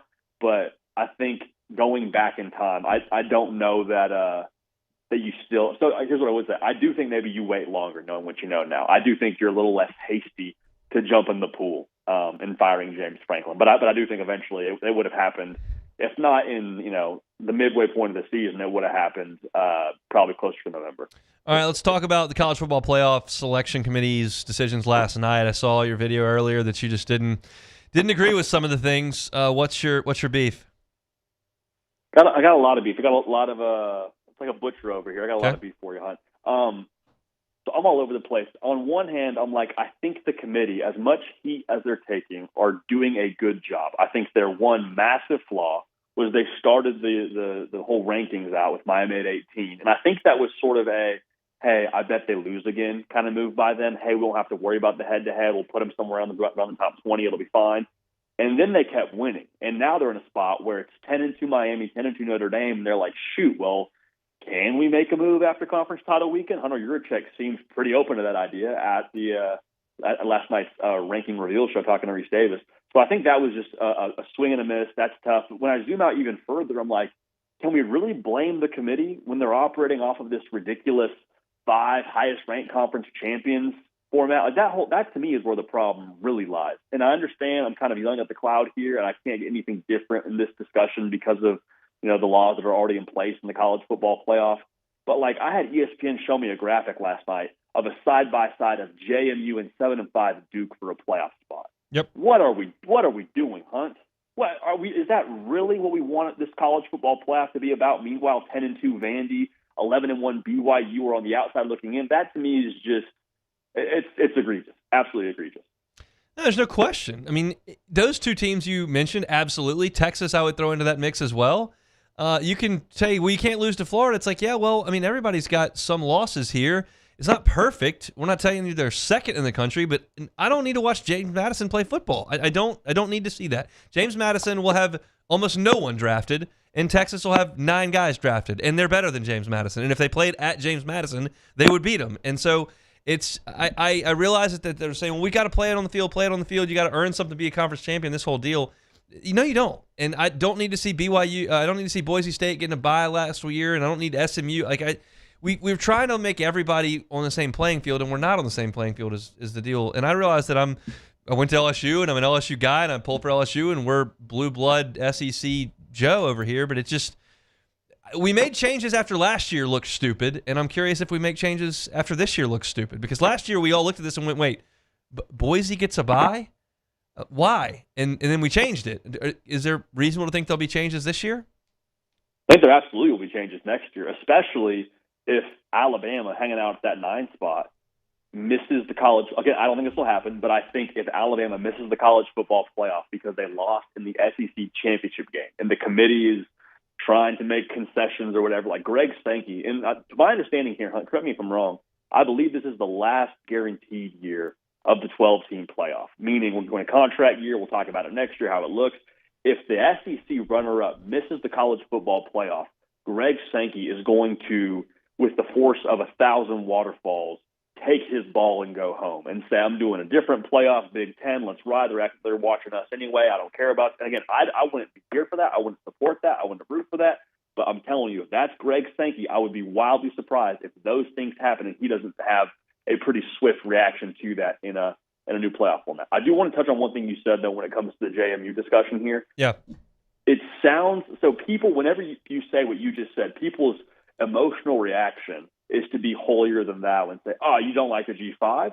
Oh, people that cover college football hate half of college football. It's like nobody's saying that, dude. Nobody's out here out to get any of these other, nobody's against the G5. What people are against is common sense, and we're looking at JMU and we're looking at what some of the other schools are. It's like, listen, they're not better equipped or a better football team or have earned the right to be in a position where a 10-2 Vandy should be or where 11-1 BYU should be, or you just mentioned Texas.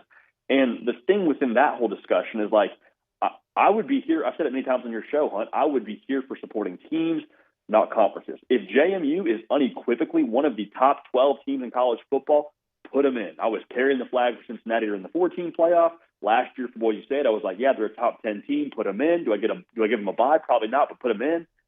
Nobody here is anti any conference. It's just a matter of being anti-common sense when it comes to how they put this whole thing together. So I had to get that take out there, but I'm right there with you. I don't think we need to have this whole holier-than-thou hipster discussion and be outthinking the room when we say JMU deserves a spot because they won their conference title or Tulane or Texas.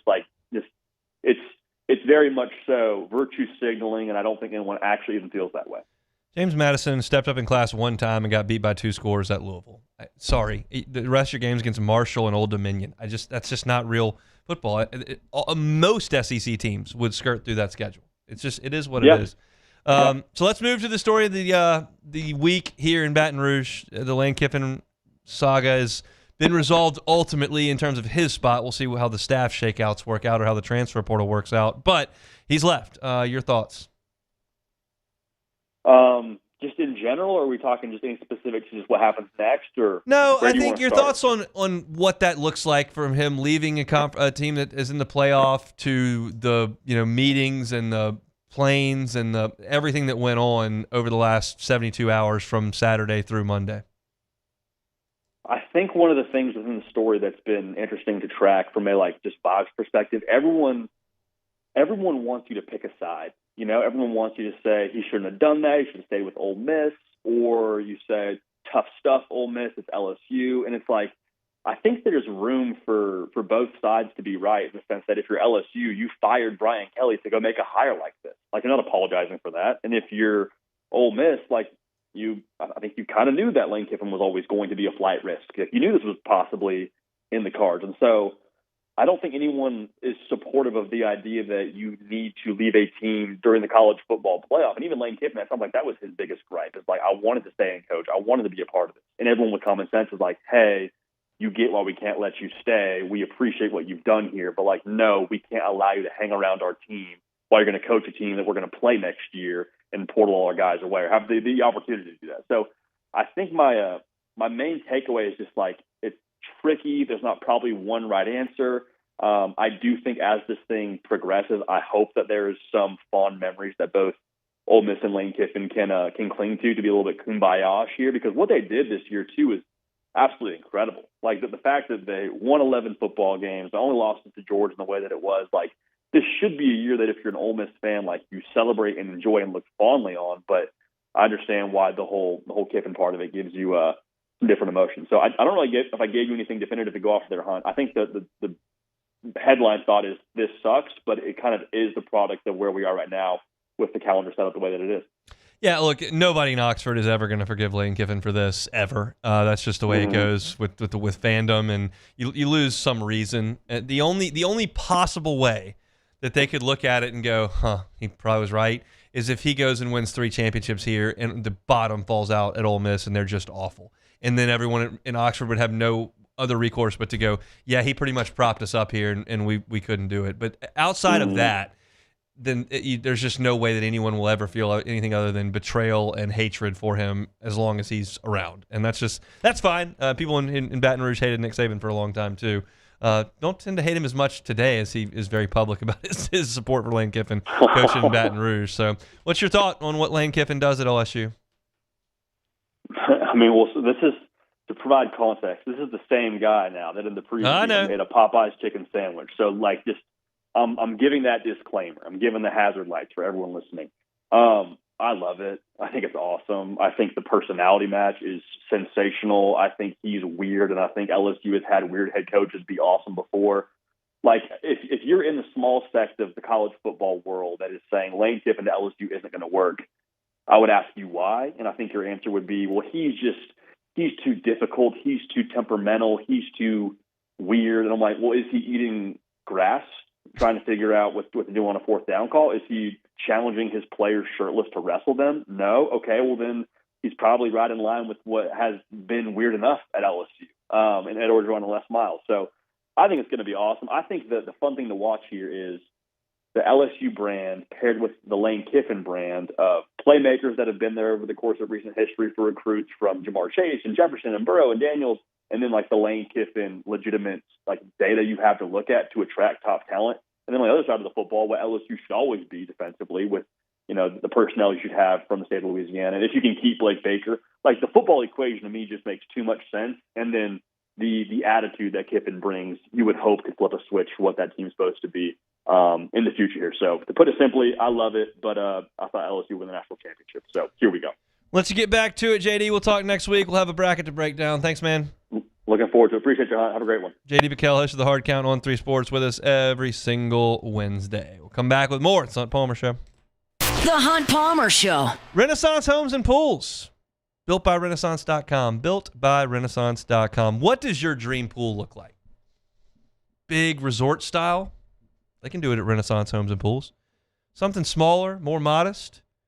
Maybe a cocktail pool. Just allows you to hang out. Renaissance Homes and Pools can do it. You want special areas designed for small children because you're a new grandparent or a new parent? Renaissance Homes and Pools can do it. No matter what you dream up, they can help you with it. The technology and the software that they have at Renaissance Homes and Pools is so cool. It's to scale. You can customize every little thing.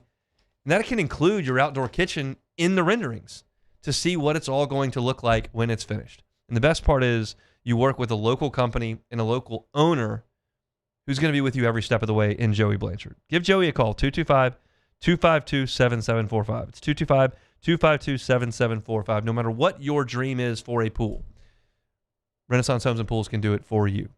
It's not a bad time when it's freezing cold to call them. It's a great time because you can get started on that pool to have it ready for when the weather warms back up in March or so.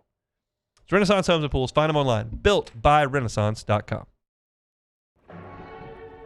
These are the luckiest ice cubes in the world. They could have been a thankless bed for an all-you-can-eat salad bar. But instead, they've been called upon to cradle and cool a crisp, refreshing Dos Equis. Looks like the lucky just got luckier. Dos Equis. My father, J.B. Falgu, had a vision of growth for First American Bank and the communities we serve. The bank's foundation was built on his legacy of compassion, loyalty, and dedication. Through his years of leadership, First American has prospered to heights even J.B. could not have imagined. I know my father would be extremely proud of the customer service and financial stability that First American provides to Southeast Louisiana. We continue to thrive because of the legacy of J.B. Falgu.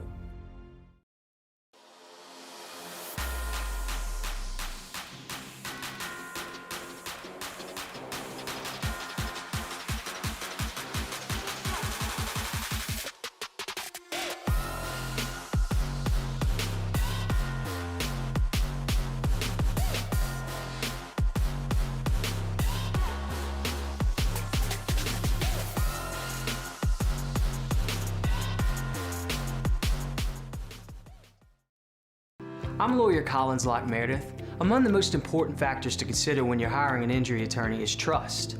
You trust your attorney will put your interest first, treat you with respect, fairness, and honesty.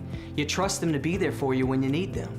At Locke Meredith, Sean Fagan and Associates, thousands of clients have trusted us to represent them, and for good reasons. Please visit us at LockeMeredith.com to learn more, and whether you hire us at all, give us a call at 272-5555. You have nothing to lose. Today, we are shaping tomorrow. We are researching how extreme stress impacts the immune system, from trauma victims to athletes and even astronauts. Our work is leading the way in sepsis treatment, saving countless lives. We're unlocking the mind with music in exciting new ways. Our Lady of the Lake Health and LSU are improving the health of our state. That's the impact of champions. Imagine the impact we'll have on the future. Together, we roar. Looking for cleaner energy? Propane is energy for everyone. And when you're cooking with clean, affordable propane, you're cooking with gas. In the wintertime, nothing heats a home like Louisiana propane. And when you need hot water, propane's got you covered. Oh, and you won't regret that propane generator when the power goes out. I'm Miss Louisiana, Gabrielle McLeod, and to find more information and to find... You're listening to The Hunt Palmer Show, brought to you by Renaissance Homes and Pools.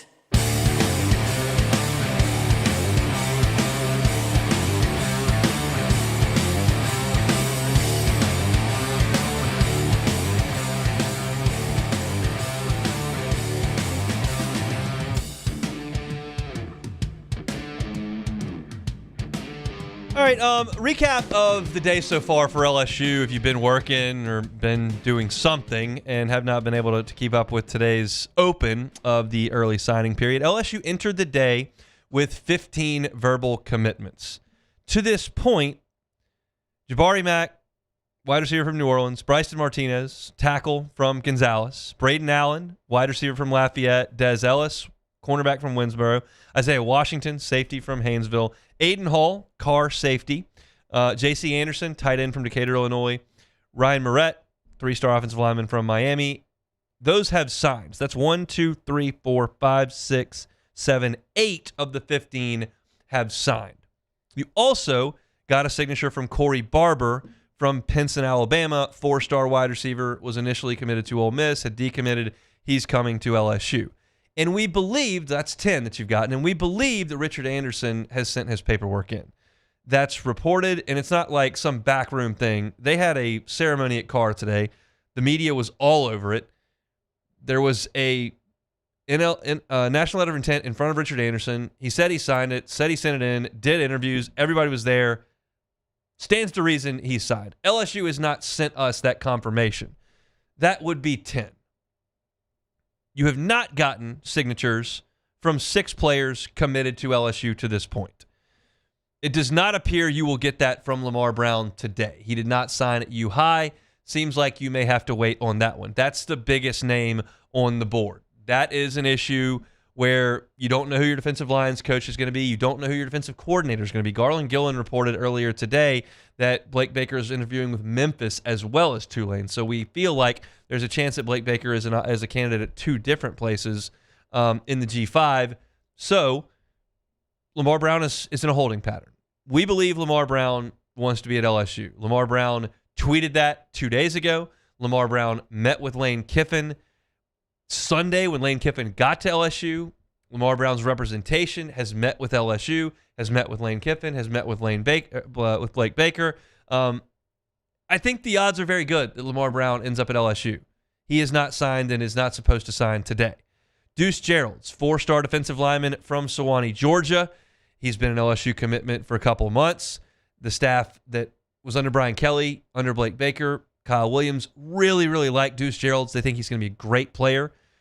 He is not going to sign today, expects to by Friday. Deuce Gerald's issued a statement. It's not some sort of thing in the dark. He said, look, I'm taking some time to get to know the new staff. As I mentioned in the first hour, Deuce Gerald's, his dad played at Ole Miss, is a legacy at Ole Miss, and Ole Miss recruited him. It stands to reason that he is aware of Lane Kiffin and has probably spoken to Lane Kiffin. I can't speak directly to that relationship, but it would make sense considering where his dad played. Deuce Gerald's is also taking some heat from Georgia Tech right there in his backyard because they're looking for defensive linemen in this class. So Gerald's is going to wait, maybe tomorrow, maybe Friday, expects to sign by then, has not yet. Haven Finney, the cornerback from L.A., he's tied to Corey Raymond. We don't have assurances Corey Raymond is going to be on the staff. I opened the show with this an hour and 35 minutes ago. If Lane Kiffin doesn't do everything he can to get Corey Raymond locked up in Baton Rouge, I think that is a significant misstep. He's got a lot of things to do, a lot of things to worry about, a lot of players to get signed, a lot of phone calls to make, but 20 minutes needs to be carved out. Hey, Corey, once you're here, here's what your contract says. This is what we'd like to do for you. Would you like to stay and be our defensive backs coach for the future?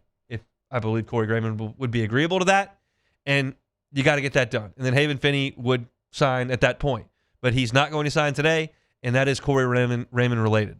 Bryson Cooley is a 4-star offensive tackle from Laurel, Mississippi.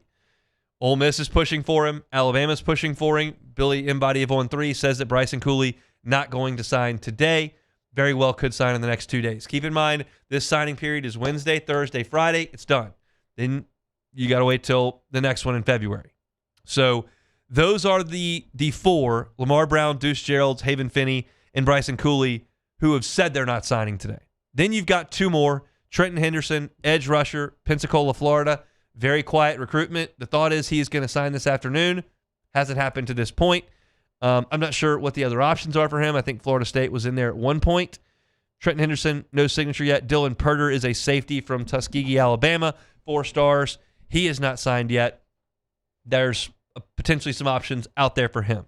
So that right there is 6 players that are committed to LSU that have not signed. And there's one more storyline that a lot of folks are looking at on Twitter that have looked around, and it appears that LSU may very well get a flip from a quarterback in this class. Landon Duckworth is a 4-star quarterback from Jackson, Alabama. He has been committed to South Carolina for about 3 months. LSU recruited him very hard.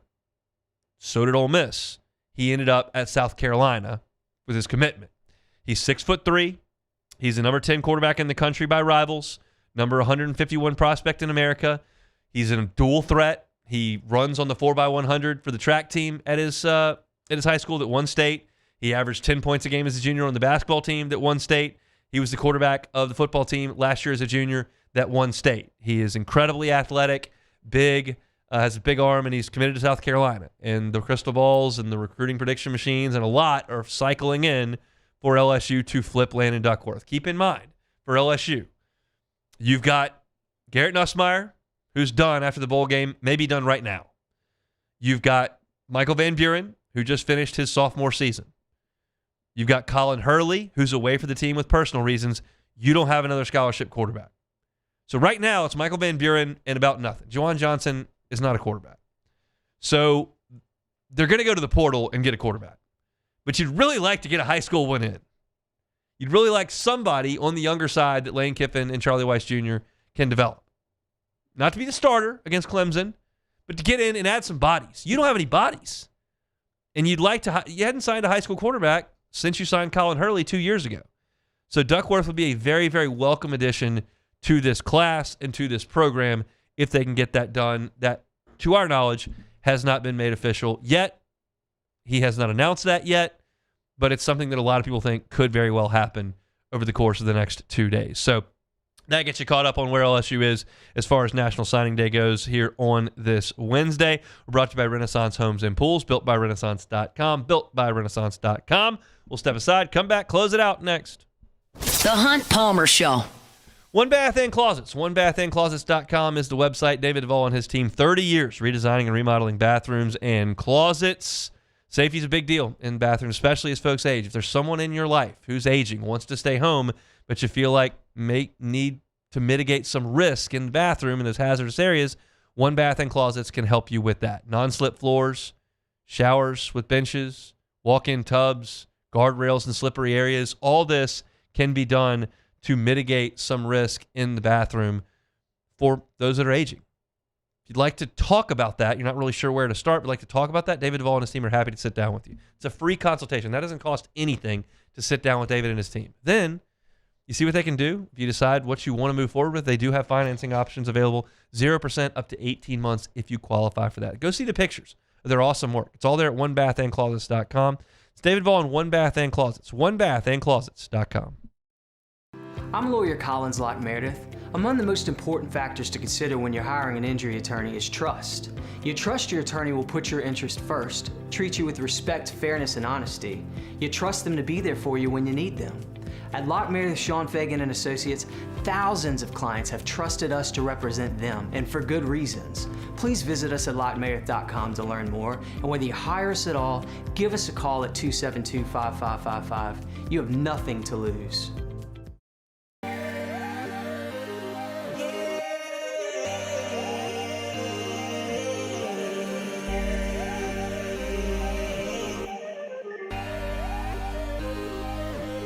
You gotta believe in a dream. Believe. You gotta believe in a dream. Believe. You gotta believe. My whole team on wild. My father, J.B. Falgout, had a vision of growth for First American Bank and the communities we serve. The bank's foundation was built on his legacy of compassion, loyalty, and dedication. Through his years of leadership, First American has prospered to heights even JB could not have imagined. I know my father would be extremely proud of the customer service and financial stability that First American provides to Southeast Louisiana. We continue to thrive because of the legacy of JB Falgout. After a decade of working in private duty nursing, I know how hard it can be to find compassionate care for the ones that you love the most. So I started Decision Critical, a premier concierge nursing agency, so we can take care of you wherever you are.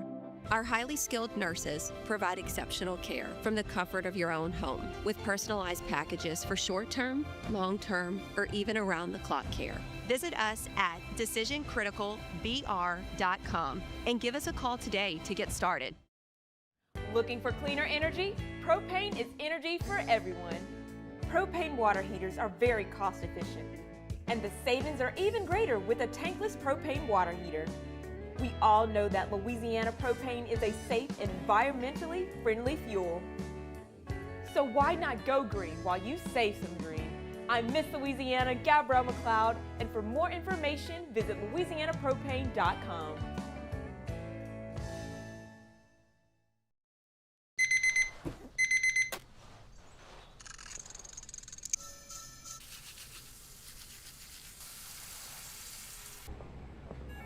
Sometimes you ignore the signs, even when they're right in front of you. Problem gambling isn't always easy to spot. Know the signs. Set your limit. Learn more about healthy gambling habits by visiting. This is the Hunt Palmer Show, brought to you by Renaissance Homes and Pools.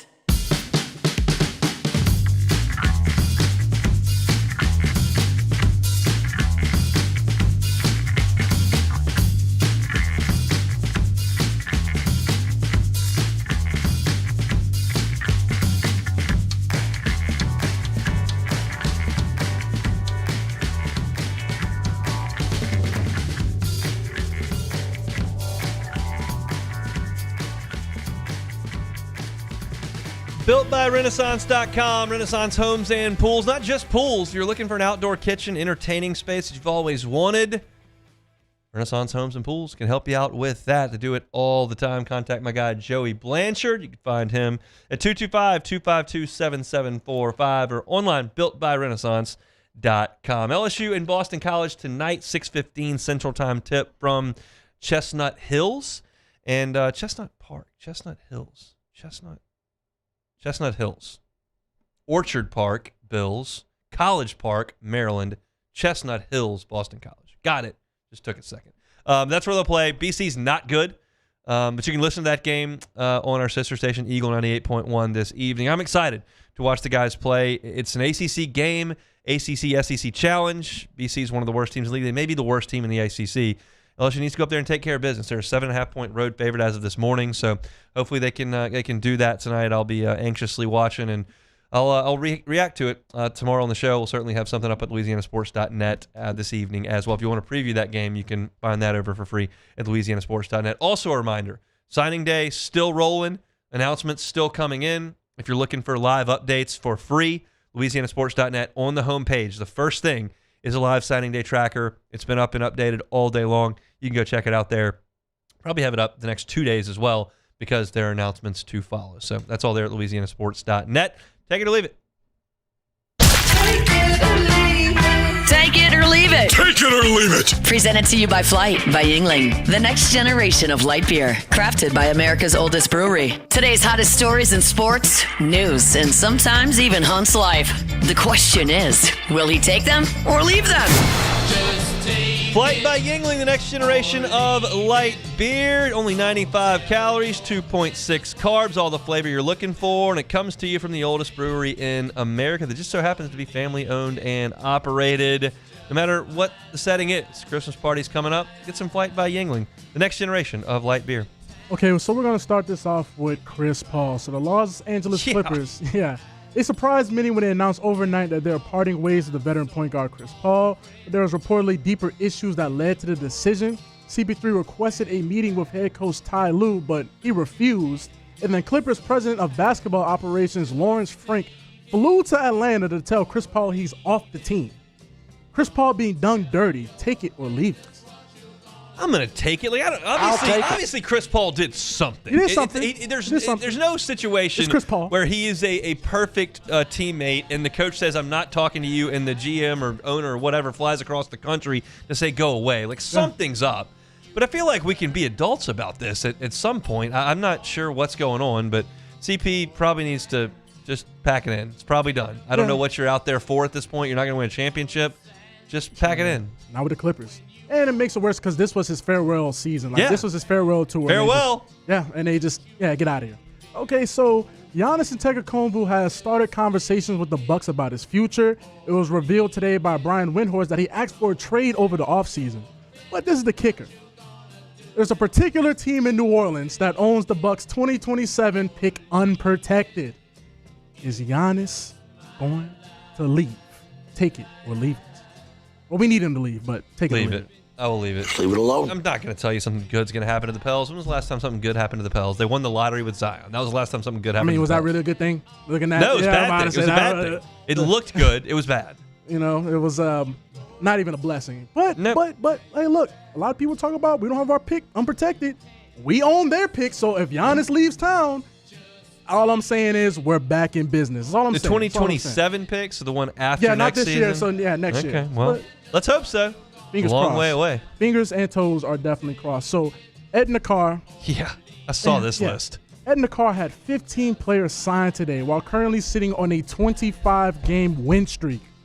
Is this the powerhouse of the state? Take it or leave it. I mean, you have to take it. There's not even a debate. I mean, you've had the age of West Monroe, the age of Evangel, the age of John Curtis. Sometimes those all coincided. Rummel's had great teams. Yeah. Neville's had great teams.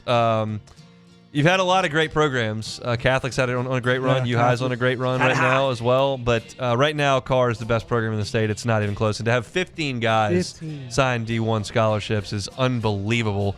And one of those, Richard Anderson, signed with LSU. One of those, Aiden Hall, signed with LSU as well. So pipeline from Carr to Baton Rouge is healthy, and that's a good thing for LSU. It's insane. So Vanderbilt flipped the nation's top QB away from Georgia. Is this the anchor down era? Take it or leave it? I'm going to leave it. I wouldn't go that far. I'd like to talk to this kid. I'd like to talk to this kid and just see, like, why. I don't know what the NIL offers are, the rev sharing offers are. I don't know that. And I know what Vanderbilt has academically. I also know what I know what that stadium seats. I know what the visiting presence is there, and I know they went 10-2. They went 10-2. I know. Vandy, we lit. I'd probably go to Georgia if I'm being candid. Like, I'd probably be Georgia's quarterback. But good for him. It's his life. Go live it. I'm not telling you what you have to do. I'm just telling you what I might do. So that's it for a Wednesday edition of the Hunt Palmer Show. If you missed any of it, catch it on demand wherever you find your sound. We'll see what happens in the next couple of days with National Signing Day. Matt's going to be with you coming up to drive you home on AFR. I'm back tomorrow for a Thursday edition. Hunt Palmer Show. The Hunt Palmer Show. Attention diesel mechanics. River Parish Contractors has an immediate full-time opening with benefits.